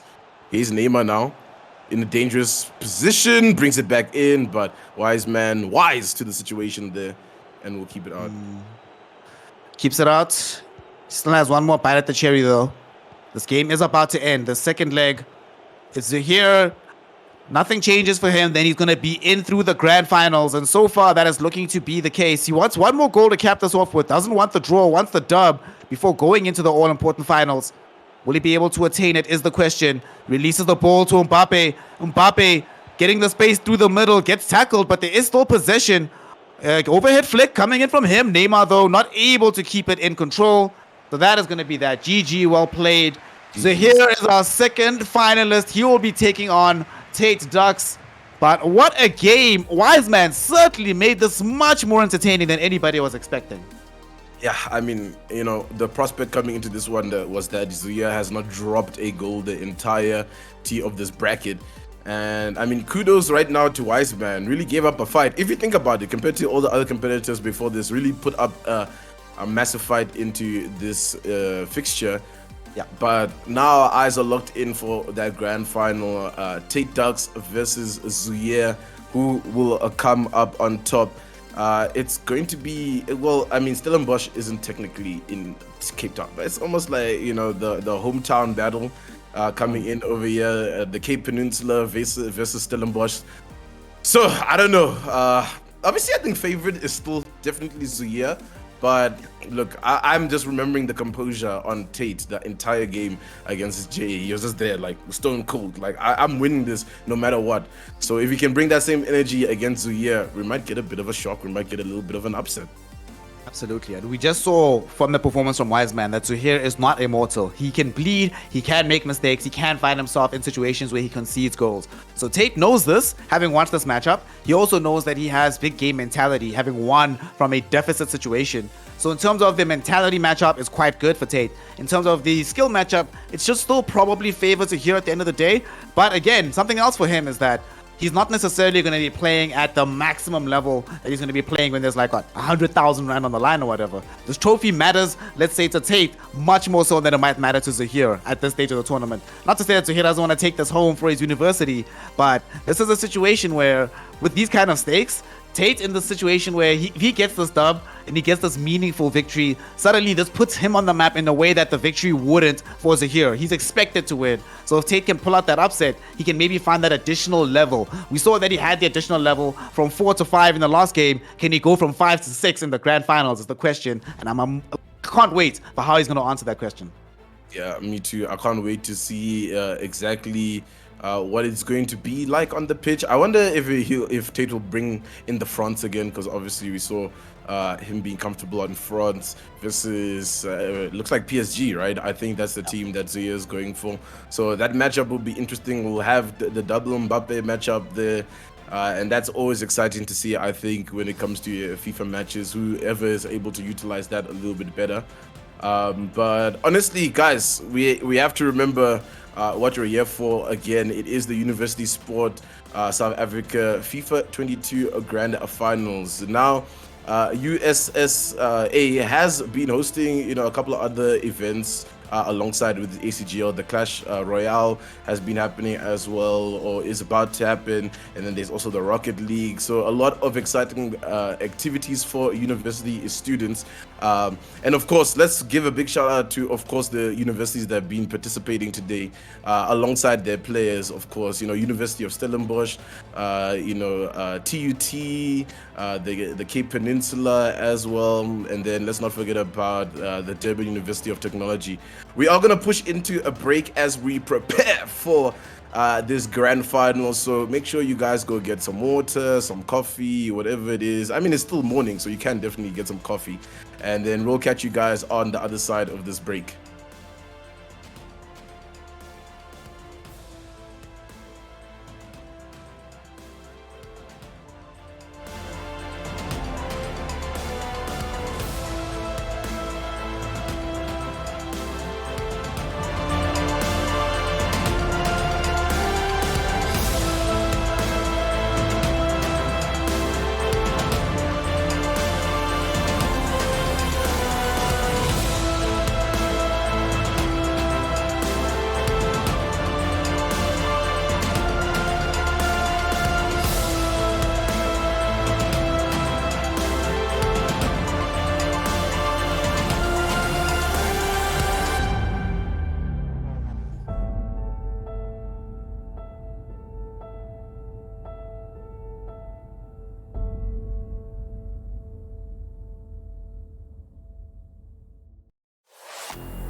And we are back here, ladies and gentlemen. It is the University Sport South Africa Grand Finals for FIFA 22. And we've had some exciting games. The first leg today, we had, a bit of a crazy one where we had Jay go up again. Wait, what? Oh, What? guys, we've What? started the grand final already. Grand finals, right? They want that trophy, man. They want that Never trophy. mind, guys. Anyways, I was gonna say the first semi-final was insane. Second one was really almost close, and now we're into the grand final, and it is a kickoff goal for Zria. That's a kickoff goal immediately from him. He came in, warmed up from the previous series. I think he's a little bit upset by how many goals he conceded. He's like, nah, fam. You ruined my clean sheet. You know what? I'm going to punish the next homie after you come in. That's not a way that you want to start, but we do see that Tate not going to allow himself to just go completely run over here. He's in on the attack. Although he has conceded this first goal, he's not allowed him. You can still see his face, right? That massive composure that we saw from him in semi-final 1 is still there. Will it be deployed here on the defense, though, as he's trying to close down Mbappe? The double man marking is on, but he has to be very careful inside the box not to concede a penalty. Going forward with Kante. N'Golo Kante not able to get the ball back, so there's going to be space for Neymar to cut in on goal and get off the shot. Suddenly, we do have a 2-0 situation for Zahir. It is going to be the PSG versus France matchup that we were expecting coming into this one, but man, Zahir making a strong case for why it should have been a mirror matchup with that Mbappe goal. With that Neymar goal, rather, yeah. Making a very strong case, and of course, guys, this is two universities up against each other. Representing Stellenbosch University, it is Tate Ducks, who is in the French kit right now, trying to claw his way back into this deficit against the man representing the Cape Peninsula University of Technology, Zuyer, who has just been, dominating the bracket so far, making it up to the point of here in the grand final, and he's looking to continue this domination against other grand finalists. So honestly, for Tate, you really need to wake up, my man. It's time to kick it into gear. Time to kick it into gear. We saw that he's capable of extending the gears. Can he make another one happen here, as this level from Zahir is so damn high? He's inside the box, gets dispossessed for a moment. That will allow Tate to get the ball out of the box. However, he's still in danger here. Tries to switch up the play, though. Gets a long searching ball into Mbappe's feet. Will be able to receive it here on the right wing. The question is, where does it go? Finds Karim Benzema. He could have turned and shot, Tendo. He could have. I also thought he was going to hit the turn and shot, but apparently that's not what he was feeling. He still has possession of the ball, but loses out to it. Oh, man, it's not looking too good over here. Maybe it's a little bit of that pressure kicking in. This is the grand finals, of course. Zuyer warmed up now as well. Really feeling like he's in his element, ready to dominate, ready to hoist up that trophy at the very end of it all. Let's see exactly how this goes for Tate as he is on this attack. Pogba onto Benzema. Benzema closed up by a lot of defenders, and those defenders will get the best of him. Marquinhos good for it. Now it's Mbappe on the side of the PSG team here for Zaire, and he still gets possession of that ball. Somehow he's still on it. Neymar with Wijnaldum linking up to make the plays, but he won't get past the defense this time. We see yet again that from the side of Tate, N'Golo Kante on the defensive side of things has been one of his most important players. The moment he gets passed by, suddenly a goal feels like it's inevitable. So he needs to make sure that the positioning for him, as well as from Kimpembe, is as perfect as humanly possible. Let's see how this run goes now, though. Theo Hernandez trying to find somebody to get the ball to, but everybody's just been closed off. There's no channels here. We'll eventually find Kingsley Coman, but Coman, as mentioned, instantly closed down and forces a turnover with a throw-in.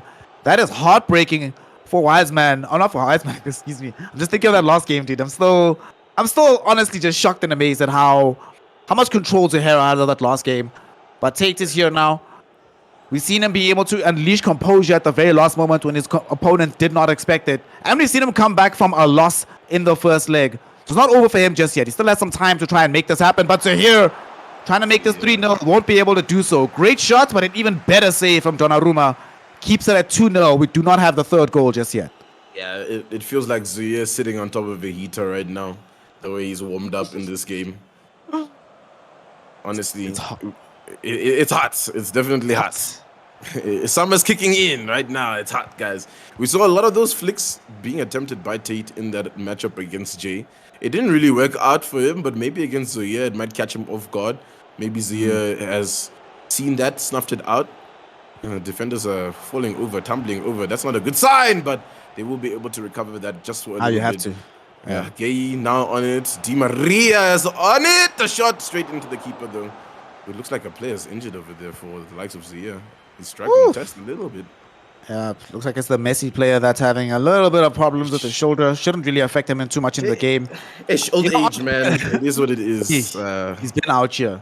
I can tell you, I'm old now. My bones have started creaking already, man. Game is hard. So here, gonna try and make the goal creak again, but the woodwork will stay solid as the ball does get rebounded into a corner kick. It is indeed Messi that has drawn the injury for himself. A little bit unfortunate for Tate that he's not off the pitch entirely. Okay. So he's just showing off. Okay. The injured player, he gets the ball back into Messi after the short corner and just curls it, almost like he's playing practice mode, into the back of the net to make this 3. Damn. All right, so here we see you. So your practices those, eh? Like, I've seen him attempt that at least 3 times thus far in the 2 games that he's played today. He practices those. He knows that he can hit those, especially when you have that finesse shot on Messi. That's so good. I mean, why wouldn't you try it out? We really need to see a goal come in now here for Tate, or else it's just it's 6 feet under. We're digging at this point. The grave is getting deeper and deeper. We're digging. Wait, that's the first half as well done like that. All right. Yeah. The first half of the finals already done and dusted. First half of the first leg. And as it looks right now, if he cannot find a recovery here, Tate is just going to be buried further and further down the line, like you mentioned. And unfortunately, because Zahir is one of these players that just keeps scoring, it does become a lot harder to get goals back the further you are in the deficit. And then it becomes a thing of, who cares how many goals you're getting back if it's not enough to actually threaten the lead that Zahir is building. This might be a chance, though. Awkward place for give up that ball here for Zahir. So, Tate, if you're going to have an opportunity, my friend, it has to come now. Karim goes for the shot. Oh, my God. Okay. All right. Something goes right. It's going to be an own goal for Marquinhos. It bounces back off of his head. He was trying to go for the header inside the box. Doesn't manage to get it. But ultimately, it's a goal. That's the most important thing. You got something back. You're not allowing this to become a complete run over. You're presenting some kind of challenge for Zahir in the grand finals. And who knows, it might soon become a real challenge as the game still extends. Hey, these university students and these finesse shots, it's going ham. It's going crazy. Oh, Mbappe's passed. Mbappe scores. The answer back is quick. The phone was ringing and Zia picked it up. He knows what's at stake over here. Woo! It's Wow. it's gonna be a hectic one. Honestly, you can just see. Zia's angry. Zia's like, yeah, wise man. That man there, he did a little bit too much. He was a little bit too nice. Tate, it's you that I'm taking it out on. Bruh, Tate is tanking the L's for some people he's not even connected with right now. Man, Zia won't even take Messi off the pitch. He's in pain, man. Take him out. No. He's got I've got another finesse goal coming. Gotta watch out for it. Be ready. If Messi scores another finesse goal, I'm just gonna retire, guys. Sorry. Especially if he's still injured like that, then I don't know what's happening. It is the 57th minute, so there's time to play for Tate though. Lots of time still to play for. 32 minutes for him. 1 goal back will help his prospects quite massively. As we see him get past this man here with Benzema. Doesn't unleash the ball in time to Pogba, but Pogba finally gets the ball. He's offside. No, he's offside. Yeah. That's so sad. Like, I think it's one of these situations, you and I talk about this all the time, where sometimes you outplay yourself. He didn't think that he actually had the amount of space he had, because he's like, surely Zahir is going to close me down. But then he's like, oh no, wait, I actually have the space. And by the time he realizes he has the space, Pogba's in an offside position, can't release the ball at a perfect timing anymore. These things happen, especially at this level of the competition where you're playing someone who you know that you have to pull out all the stops to defeat. And now, speaking of all the stops, Zahir might get another goal, and indeed, this must be so frustrating. You have to work so hard just to get in goal-scoring positions. It feels like Zahir can do this for fun. 3 touches from a throw-in into a goal, and now we're 5 goals up for the ATK, man. Looks like the Cape Peninsula University of Technology. I hope you all are in chat right now. I hope you all are celebrating. Your talisman is looking super hot here in these grand finals. Super clean. It's tough for Tate to even keep up. at what is going down, but maybe an opportunity for Pogba if he can get past the defender. The defenders are hitting him with the karate slides, but they don't get the ball possession. Pogba is just too much of a tower to get past there. Kante on the ball. What can Kante do? Linking up with Pogba. There's so many white jerseys in front. There's just no room for him to work with. Messi is still on the pitch. I'm still complaining about that. Are you kidding me? Mbappe is here, looking for the goal in. Here's Neymar looking for the shot, and then the keeper sends it wise. So it will be a quick little corner. Yeah. It's time to make a sub for sure. It's time to make for sure, dude. No other option. He's taking him out. Bring out the Messi. But this is yet again another situation where we just saw how many touches it took for Tate to be able to get the ball into close to a goal-scoring position. Literally 3 hits on the ball coming in from Zahir, and suddenly he's in a goal-scoring position himself. It's a very difficult brand of football to play against. And the thing is, it's not just a counter-attacking football, right? He's demonstrated he can play very much on the front foot when he has possession. He has this incisive passes. Yeah. It's just so hard to think about all the things to deal with him from. Fortunately, this time around, it does seem like Tate was watching the semi-final number 2, so he's ready to try and prevent Marquinhos from getting a headed goal. Unfortunately for him, though, the danger far from over here, Tendo. Could still turn into 6 goals before this passage of play is over. Good. Oh, he's last possession of the ball somehow. Neymar looking for the flick over, but it's all contained right now. Yeah, it is contained. And I mean, guys, if you're in the chat right now and you're from the the University of Stellenbosch, it's time to support your boy. Let's see it in the chat room. Let's see some Tate. Let's see some Stellenbosch University hashtags out there. He needs all the energy right now because the man from the Cape Peninsula is really putting him on blast. It's been so difficult for him to get into this game thus far. It is 1-5. First leg, right? There is a second leg. And just to inform everybody, we will be taking a pause between the legs just to sort out a few quick little technical difficulties. Escom. But let's see how this first leg ends off. 77th minute, and it looks like Ziyeh's on an opportunity, but the keeper comes on out. Man is clutch there to save it. Very clutch indeed. I thought he was actually going to be in on goal, so it's still 5. And here's a counter-attack potential from Tate. Gets closed in on. Look at the perception coming in there with the interception from Zahir. He also going to end up turning his man on defense. So now we have a little bit of an overload here in midfield. Zahir pounding forward. Neymar able to find Nuno Mendes, who's looking for Mbappe. Instead going to choose to challenge his man by himself. Can he drag it back? Yes, he can. Who's he going to release it to? It will be Neymar. But Neymar will also get dispossessed inside the box. So he can't go further forward. But man, Zahir's just showing off at this point in time. Having the time of his life. Enjoying his Sunday here in the USSA finals. Will this last passage of play, though, finally be a goal? There's so many opportunities. Why did he cross it? Yeah. I was thinking he was going to go shallow through ball into the bigger, either the angle shot, finesse shot, or you just wait, hold it up, come central, and then you shoot from there. The cross was just not going to work in that situation, Tendo. It's just not going to work. Keeper was wise to it. There's also just too many bodies running back, so it was going to be a little bit congested. Neymar. Oh, okay. I thought that was a pass on, but I think it just went off the boot a little bit awkwardly there. So couldn't get enough power on that one. Let's see now. Maybe a bit of a consolation. Maybe not. As the years on it. Mbappe. And will they close it off with a bang? Doesn't look like it. It does seem like that will be just about it for this first leg. Uh-oh. Unless this is a goal, though. Okay. Whew, just keep it this way, Tate. Keep it this way. 4 is a lot. 4 is a lot. But we've seen 4 happen in the second leg. In fact, we've just seen 5 coming out of Zahir in this particular situation here. So we have confidence that it's possible. Whether or not he has what it takes to be able to do it, we don't know. But what we do know is that the reason Tate is here is that he was able to find a comeback in his semi-final number 1. The reason he's here is that he had enough in the tag. He could dig deep. He has that capability of trying to figure out exactly what he needs to do to be able to come back into a winning position. So it's not over yet. It's rough. It's difficult. There's a lot for him to play for. But what will probably help here, Tendo, is the fact that we are going to be having that small little break between game 1 and game 2. He can breathe, reset, maybe get like an extensive coaching session. He's calling everybody. He's like, everyone who's still here, guys, please, I need help. I need help. I need the coach, the analyst, the replay analyzer, the tactician. Hell, I need a water boy right now. I just need all the help I can get to try and challenge Zahir. Yeah, he's gonna need his dad in the stand as well to just be like, you got this, you know. Cue Gabriella in the background as well, like try. Anyways, let's get serious though. The second leg is gonna be really hectic, of course, for Tate. But like we said, if my opponent can score 5 against me, I can score 5 against them as well. You know, you have to have that mentality as a professional, as a competitor, especially when there's so much riding on this kind of game. You know, there's a trophy to hoist up at the end for your university.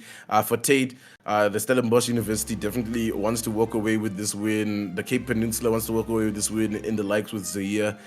And I mean, look, I'm not too sure really what to expect coming into this next leg. We might just find a new fire burning for Tate as he enters into this one, or we might just see that same fire that Zahir has had just continue blazing. I'm not too sure. Snare, honestly, we've seen enough of Tate to you know, really understand his playstyle. Where do you think his playstyle is lacking over here against Zahir? I think the main aspect of where his playstyle is lacking is, especially against Zahir in this matchup, is 2 things for me. Firstly, the passing accuracy is just... I'm not sure if it's the fact that like Zahir is just reading exactly where he wants to go so well, or if he's letting himself get into his own head and not getting off the great passes. But we saw some phenomenal passes from him in the first semi-final. Haven't necessarily seen that same cleanliness in terms of the passing game, so it might have just been a better matchup for him last time. So he's really struggling in that aspect. But the other aspect where he's really having a hard time, he just has no control in midfield, especially. Whenever he does get the ball, it feels so difficult for him to do anything with it, right? He always seems like he's frantically searching for a way to get the ball forward. Okay, who's open? There's no like direct plan. First of all, when you see Zahir, every time he gets the ball, right, you immediately see exactly what he's trying to do. You see the players whose runs are being triggered. You see the spaces that are being opened up. You see why he's running in a particular direction, how he's going to try and offlay the ball afterwards. So there's that clarity of purpose that I think has been lacking. But the reason he has that clarity of purpose is because he's so in control of the ball when he is in possession, versus our boy Tate here. Tate ducks, so passing and how he feels when he is in possession doesn't necessarily feel like it's threatening, like it's getting anything out of the ball. I don't know if you watched that game yesterday between Tottenham and Arsenal, but it feels like he's Tottenham right now. Whenever he has the ball, I don't feel scared. I don't feel like, okay, this is going to transpire into something special for both of those reasons, because it's like the passing isn't working out, and even when it does, the player that he gets the ball to just feels completely disjointed, very far apart from anybody around him to support. So if he can try and maybe clean up on that in between our small break between leg 1 and leg 2, it's a lot to clean up on. But if he can do that, I think he'll be in a much better position, especially because we saw in his semi-final that he has the capability of doing those aspects of the game well, and when he does, he ends up winning. Yeah, and what's also difficult is that Zahir, you know, is really clinical. He's got a lot of, you know, skill behind him. He's really regimented in the way that he plays, but he's also got that unpredictability coming out of nowhere, right? Like, to be honest, none of us expected Messi to hit that finesse shot, but he just did it anyways because not even Tate is expecting that. He sees that, he's like, he's just trying his luck, but he gets it in anyways. And sometimes it's hard to, you know, really understand and how to contain players that are extremely unpredictable in their play, but still have this really good structure and are still very concise in just what they're trying to do. But yeah, we'll get underway with that next leg very soon, guys. Make sure you guys are letting us know who you are supporting in this grand final in the chat, because like we said earlier, Tate definitely needs some support. He used to see his mates out here pulling in, being like, hey guys, I'm here for the support. I want to see you out here taking this dub. But yeah, let's see. Oh, I thought we were going back into the game over there. Just quick showing who's just showing us who's fighting up.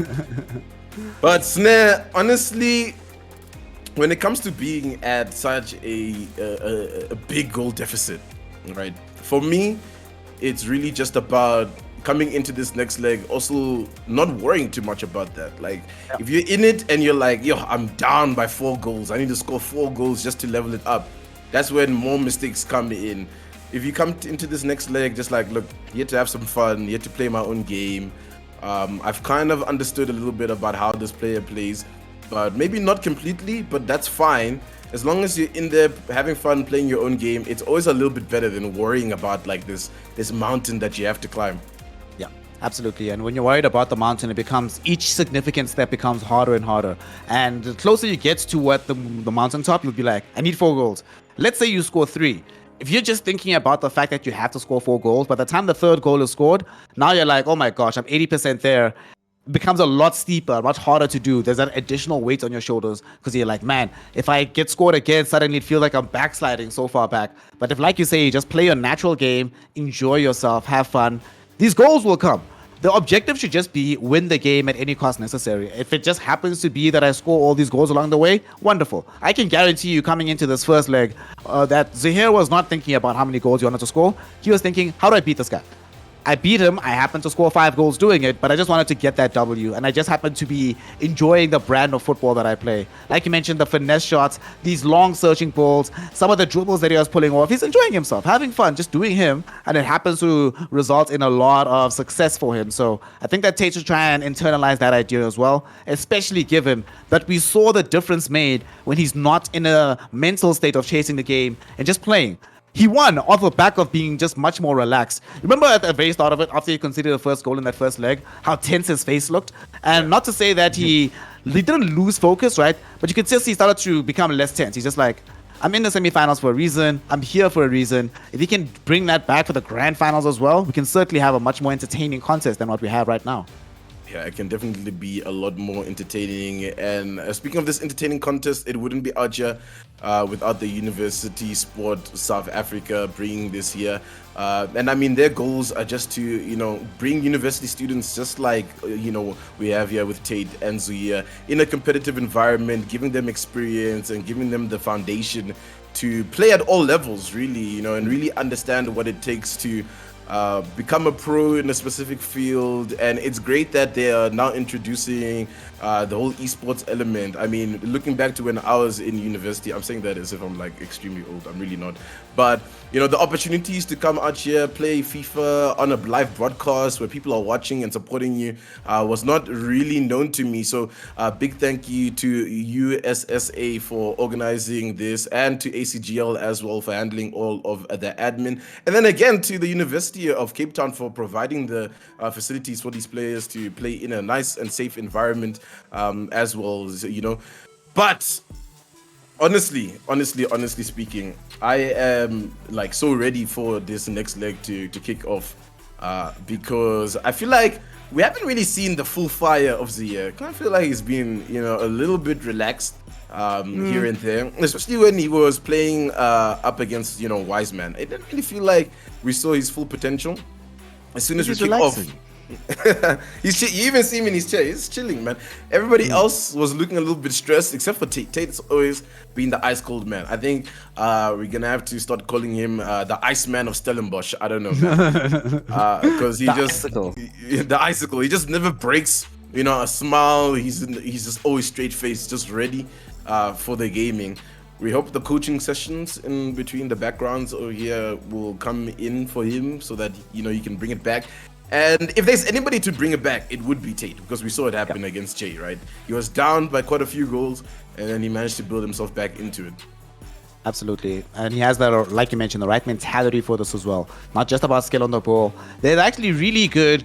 We were at Comic-Con together this last weekend, right? And when we did a lot of FIFA, and there were so many players that I saw capable and have the ability, players that are sort of up and coming, who can beat the established pros, beat the guys that are already sitting at the very top. They have the skill on the ball. The issue has never necessarily been skill, is do you have the experience for these situations? Because these stressful situations, when you're down a little bit, you're losing, can you mentally reset and just be like, who cares, whatever, I'm going to just come in for the next game, play the same way. If he can beat me, I can beat him. We're both in the same finals. We're both as human as each other. The only thing that's lacking is that he's just done this more often than I have. So this kind of situation is not only good because we have a scenario like you're mentioning where universities are giving these players an opportunity to play all across the bracket, from absolute amateurs to actually established pros, but also gives you the opportunity to train for these big game environments where there's eyes on you, where there's something on the line, there's stakes, where there's support behind you. It might actually help a little bit that there's not a huge part of cash on the line, because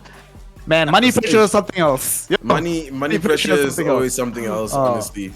It's great to have this kind of environment. Yeah, I mean, a trophy is also really nice to walk away with. Let's be honest.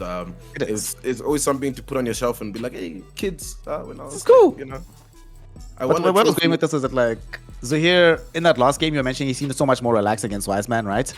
I think what's really helped is also the fact that we get to see what games can do to a player, right? Despite the fact that Zahir's been here so many millions of times in this exact same situation, after he lost to Wiseman, or after he got goals conceded against him, you could see the player, even though he's played this so many times, he changed. He's like, I games are over, not relaxing no more. Cool. I have to take everybody as seriously as humanly possible.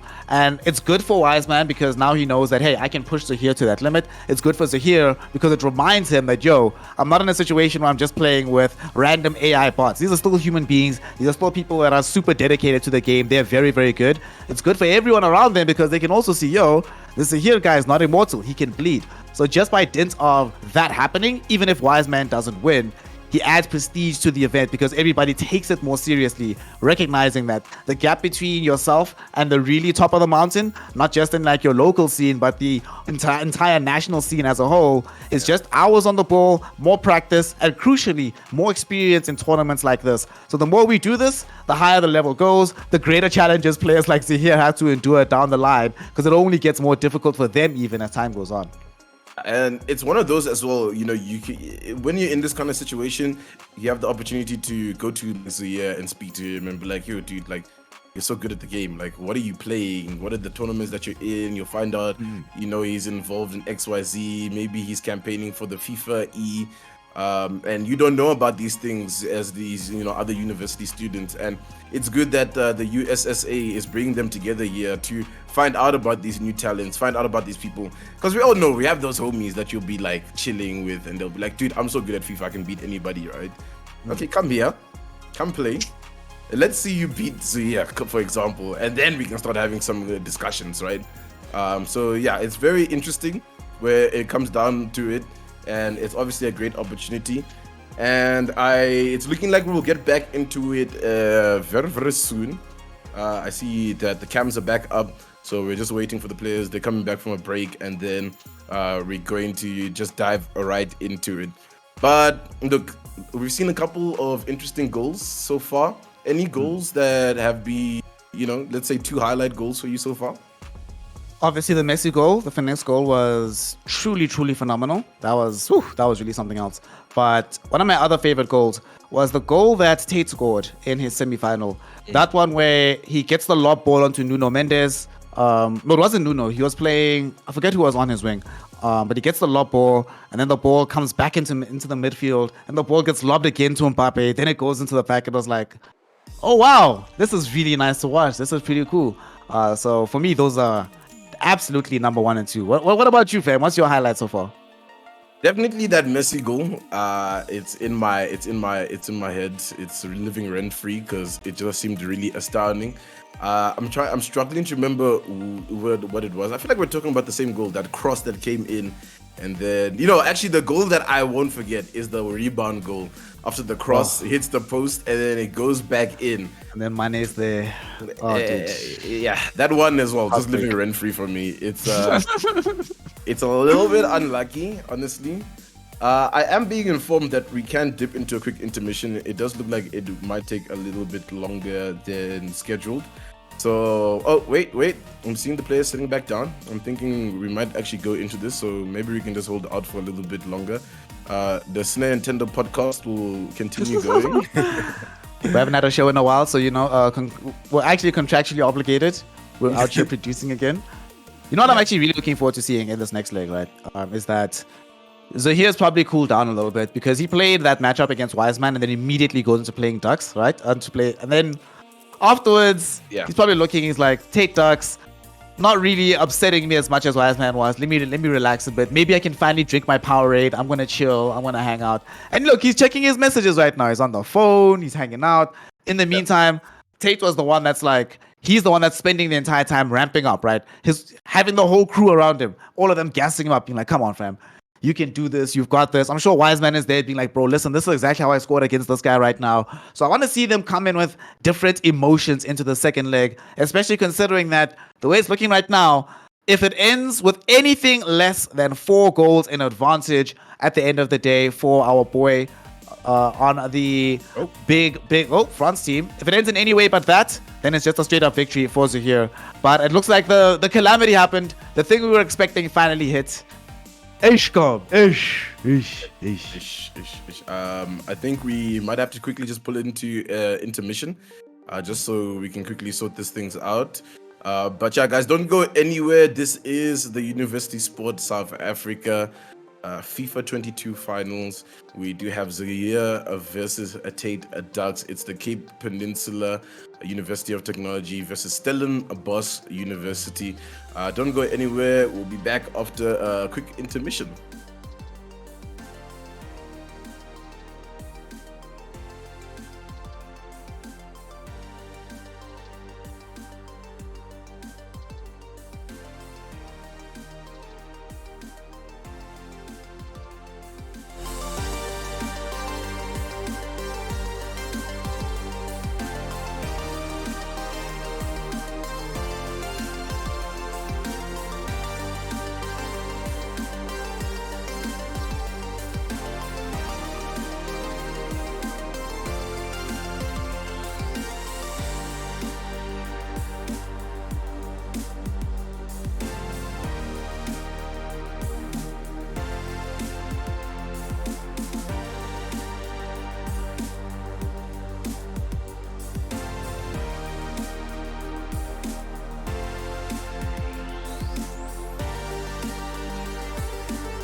And welcome back, ladies and gentlemen, to the University Sports South Africa Grand Finals for FIFA 22. And yeah, guys, don't worry. Now we're sharp now. We're sharp now. We're getting the players back in for this final leg to crown a victor, for someone to hoist up the trophy. Of course, if you're only tuning in now, it is currently 5-1 from that first leg in favor of Zaire, the Cape Peninsula man. And I mean, Snare, we've been waiting for some time, and now it's time to get back into it. Are you excited? Are you ready to see potentially, hopefully, a comeback here from Tate Ducks? All I'm here to see is this comeback from Tate Ducks. All I'm here to see is him being able to wipe a little bit of the smile off of Zuhair's face. He's been having too easy of a road today.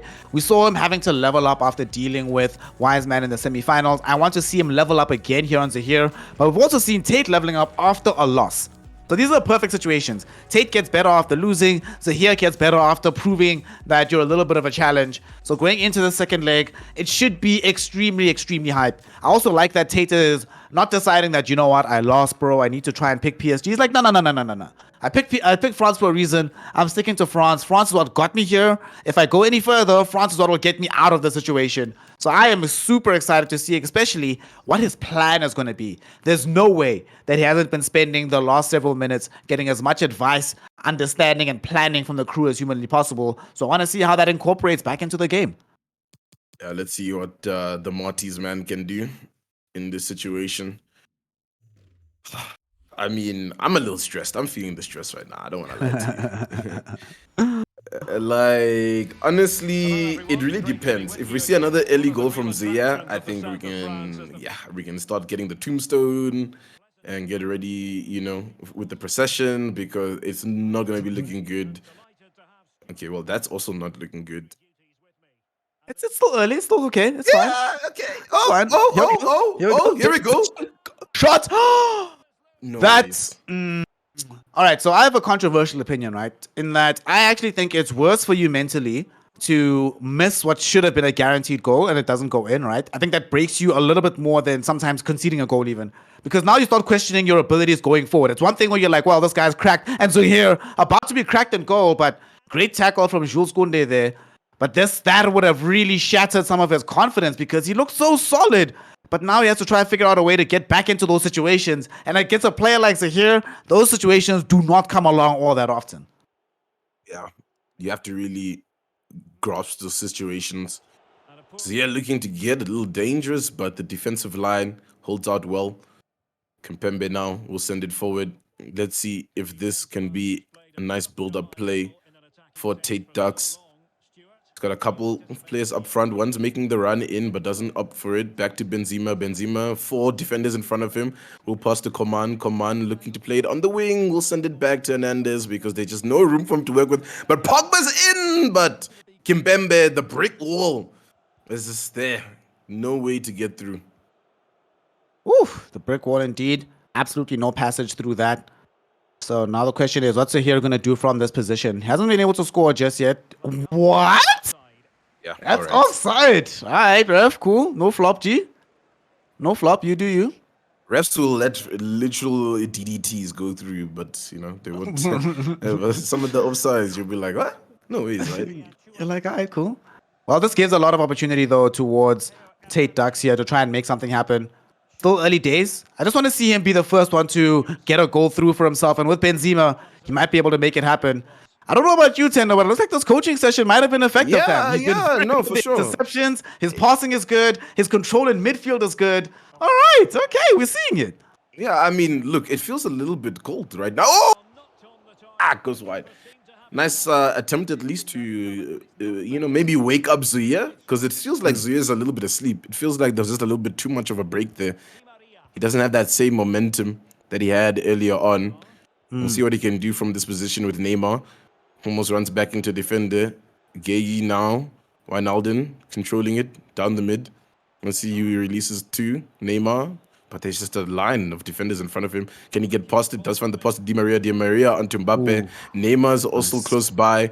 What kind of pass is he looking for here, Zaire? Or is he just trying to run past this defensive line? He is! He's going to run past! He's going to get the pass in! The shot into Neymar! Wow. Oh my goodness.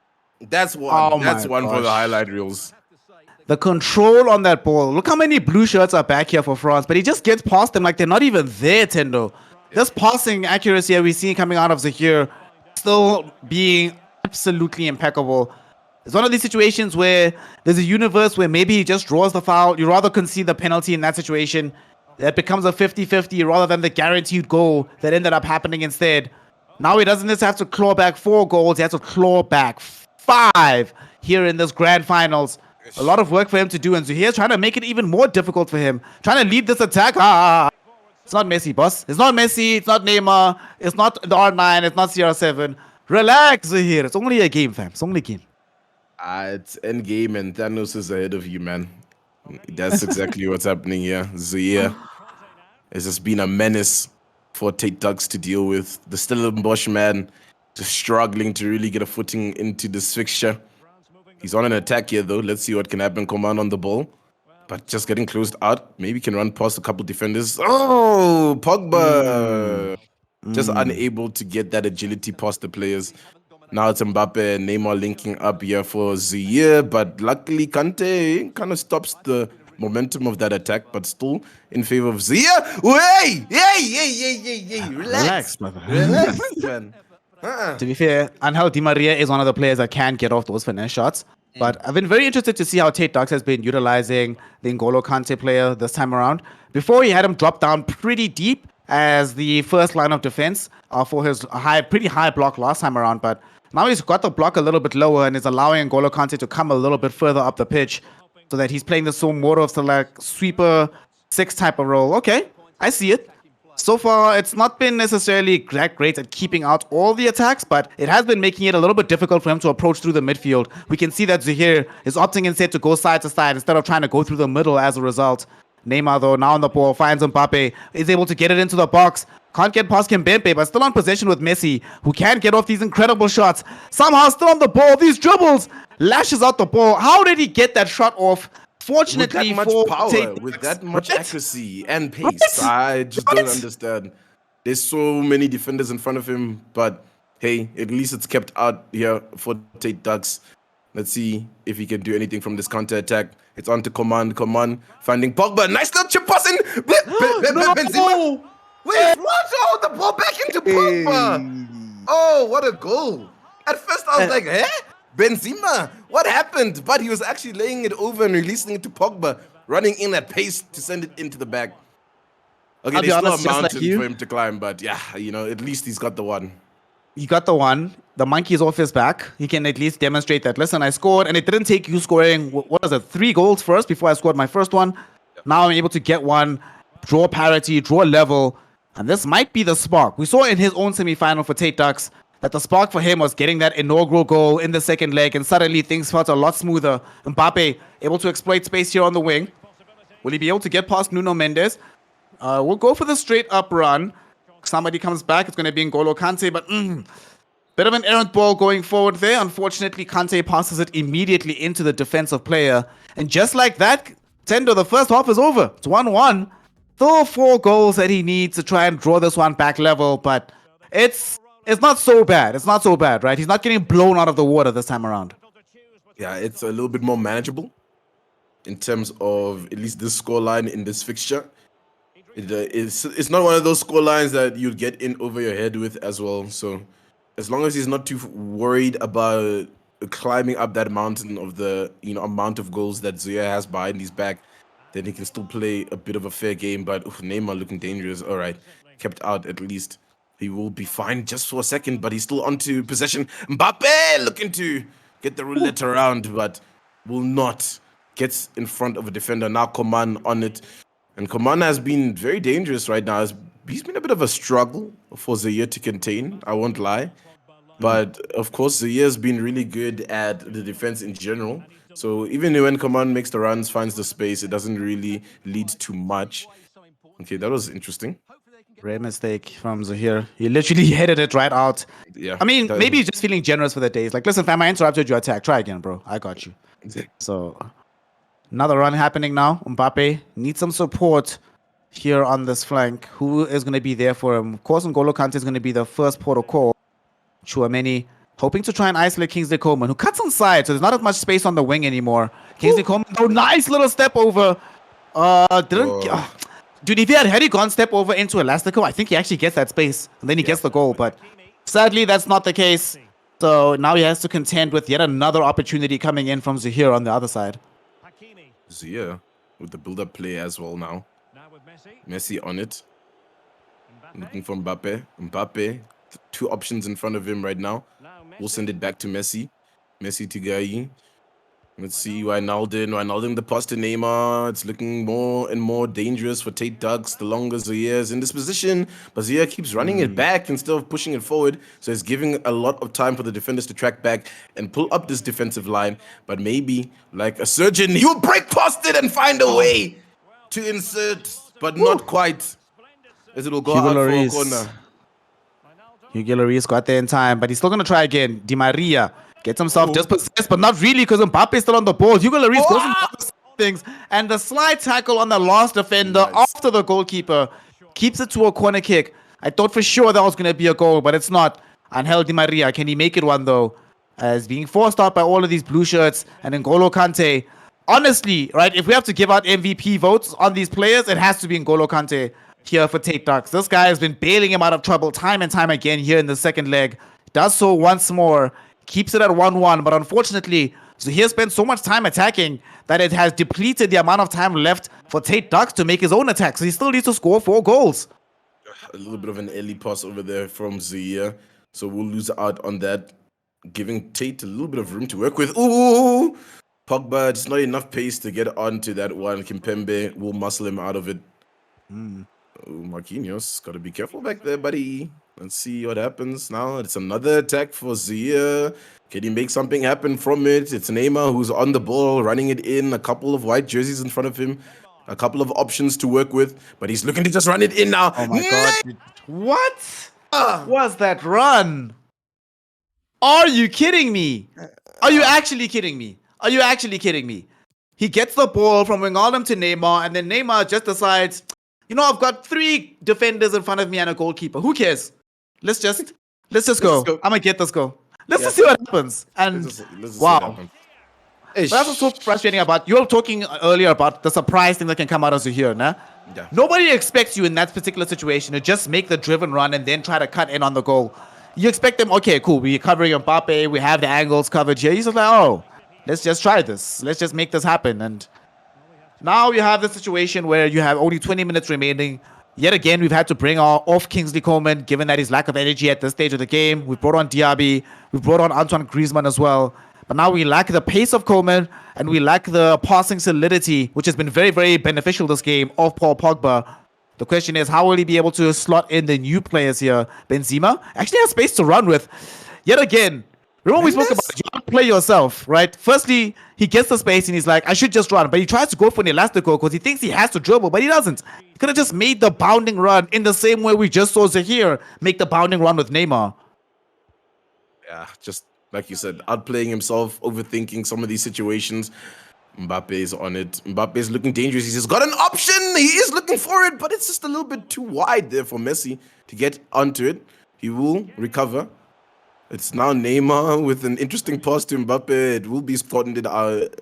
So now the opportunity for Tate to find a goal into this one, to bring it back to a draw, at least in this leg. Guys, let's not forget, on aggregate, my math is bad, but it's definitely Zahir who's still leading. So still quite a lot of work for my man over here, Tate Ducks. Oh, he's in! 7-2.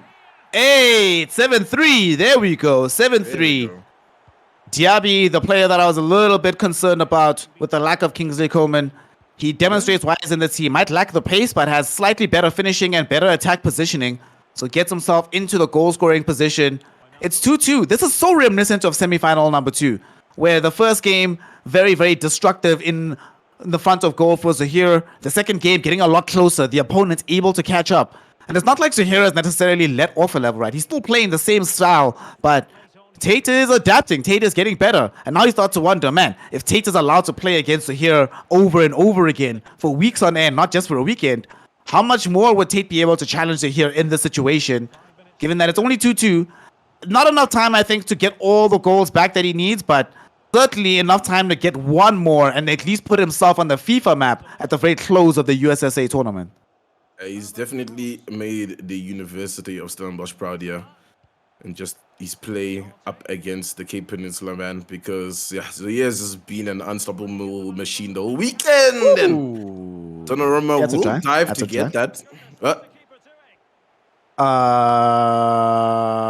Okay. Huh? I guess he's gonna win. I guess he's gonna win this leg at least. The looks of things. Okay. Look, at the end of the day, although Zahir will still end up winning this one out on aggregate 7-4, the fact remains that here in semi-final number 2 as well as in the grand finals, both Wiseman was able to put balls past them. Tate Ducks not only put goals past them, but actually took a game. And Zahir is still going to walk away with the dub. He is the champion. He is at the top of the mountain. He is walking away with that USSA trophy, but he knows that this wasn't as easy as he was expecting. That's a smile equally of celebration as it is of relief. I'm still trying to run by that lost goal that happened and what happened, honestly. But yeah, big congratulations to Zahir for winning it out, getting that trophy for the Cape Peninsula University of Technology. They'll be really happy with that win. And it looks like the trophy is staying in Cape Town. No one is snagging it from the Gauteng region. It's staying there in the Western Cape. And I mean, what a great showing though in that second leg from Tate Ducks. It's a little bit unfortunate. It's like this always happens in grand final situations, especially where that first leg, there's one person who's more ready for it, more hungry, and it was definitely Zahir. Zahir comes in, absolutely thrashes Tate, unfortunately, and then coming into that next leg, it's wake-up time for Tate. He's like, whoa, all right, well, I guess I was beating everybody else up until this point. Let me show exactly why I can actually, play this game. He comes back a little bit into it, but it's just too late, right? It's always too late in those kind of situations, unfortunately, I feel. Once it gets down to the wire like that, it is a little bit too late. You discover the fire 1 second too late. But that is the situation for Zahir, right? The fact that he's been in these grand final scenarios before, he knows that you can't afford to wait before you kick on that fire. You can't afford to have any moments of hesitation. You have to be at 100% pretty much from the first kickoff whistle. He was able to do so. That's why he got so many goals in the first half. And that's why in the second leg, even though you could definitely see the level up coming in from Tate Ducks, you could definitely see him contesting the ball a lot more, getting in much better scoring positions, being more precise on the passing again. Zahir doesn't have to himself dig deeper for more fire. He's just like, well, if I just stay at the level I was at in the last leg, I'll be fine. I don't have to actually win this game anymore. He has to demolish me if we want to have this be a close contest. And that puts the pressure all the way back on Tate rather than on Zahir, who, as we were mentioning earlier, is allowed to just play his natural game. Tate is the one that has to adapt, think about, has more pressure on. There's just too many extra things he has to do once you go into a second leg with that much of a deficit. But fair play to him for being able to still win the game. If we were going off of just wins rather than scoreline, might have been a much more interesting day. We'd be going into a deciding game right now. But that's the way the cookie crumbles. So here we'll also be happy to know that no matter what, he's won the tournament. He's put Cape Peninsula University of Technology on the map even more. But he also knows that he's not going to have to be alone for much longer. The up-and-comers are there. The future of FIFA is there. And for a player of his caliber, he knows you only stay at the top when there's other people to challenge you whilst you're there. So he's going to be ecstatic knowing that the challengers are just on their way. You just need a little bit more time. Yeah, and those challenges are here thanks to, of course, the University Sports South Africa, for organizing this entire event, for giving players an opportunity to build that foundation, to really understand what it's like in the esports realm and just what it takes to become a professional player. Let's give another big thank you to all the competitors that were on stream today, representing the Durban University of Technology. It was who did we have? Duty was Jay. It was Jake the Goat, and then Jay the Goat. Jay the Goat was there. Wiseman representing the Tshwane University of Technology. Stellenbosch University, we obviously had our boy over here, Tate Ducks, and then Cape Peninsula University of Technology. It was, of course, the man that has just won it, Zahir. Of course, a big thank you to Acgl for organizing the admin and the stream for all of this to happen, for everybody everybody to watch. And then a big thank you to the University of Cape Town, UCT, out here giving us the facilities to host this LAN and give the players a big LAN environment. Before we close off here, Snare, any final words on, just the proceedings of today?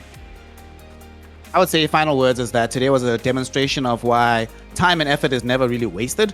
If you put in the time and the effort, but proper time and effort, not just play for the sake of playing, play to be improving, getting better, will be results. There will be something for you to be able to look back on and say, not only am I better today than I was at some arbitrary point in the past, I also have a way to measure myself. I can see that there was a day, for example, where Tate Ducks would have lost against Zahir here 10-0. Right, we've seen other players lose against Zahir 10-0, but he's put in some of that work and effort. You can just see it between himself and Wiseman.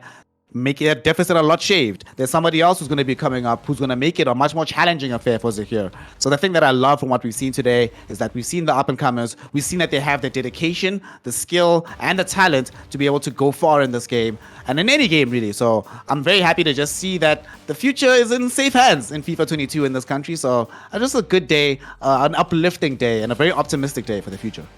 Yeah, you heard it here from Snare. Make sure you go check him out on all the socials. He's got some big up-and-coming things in the works. I've been Tender Plays on this side. Big thank you to all of you guys as well for coming out here to watch and support the stream. We will catch you guys in the next one. Have a good Sunday.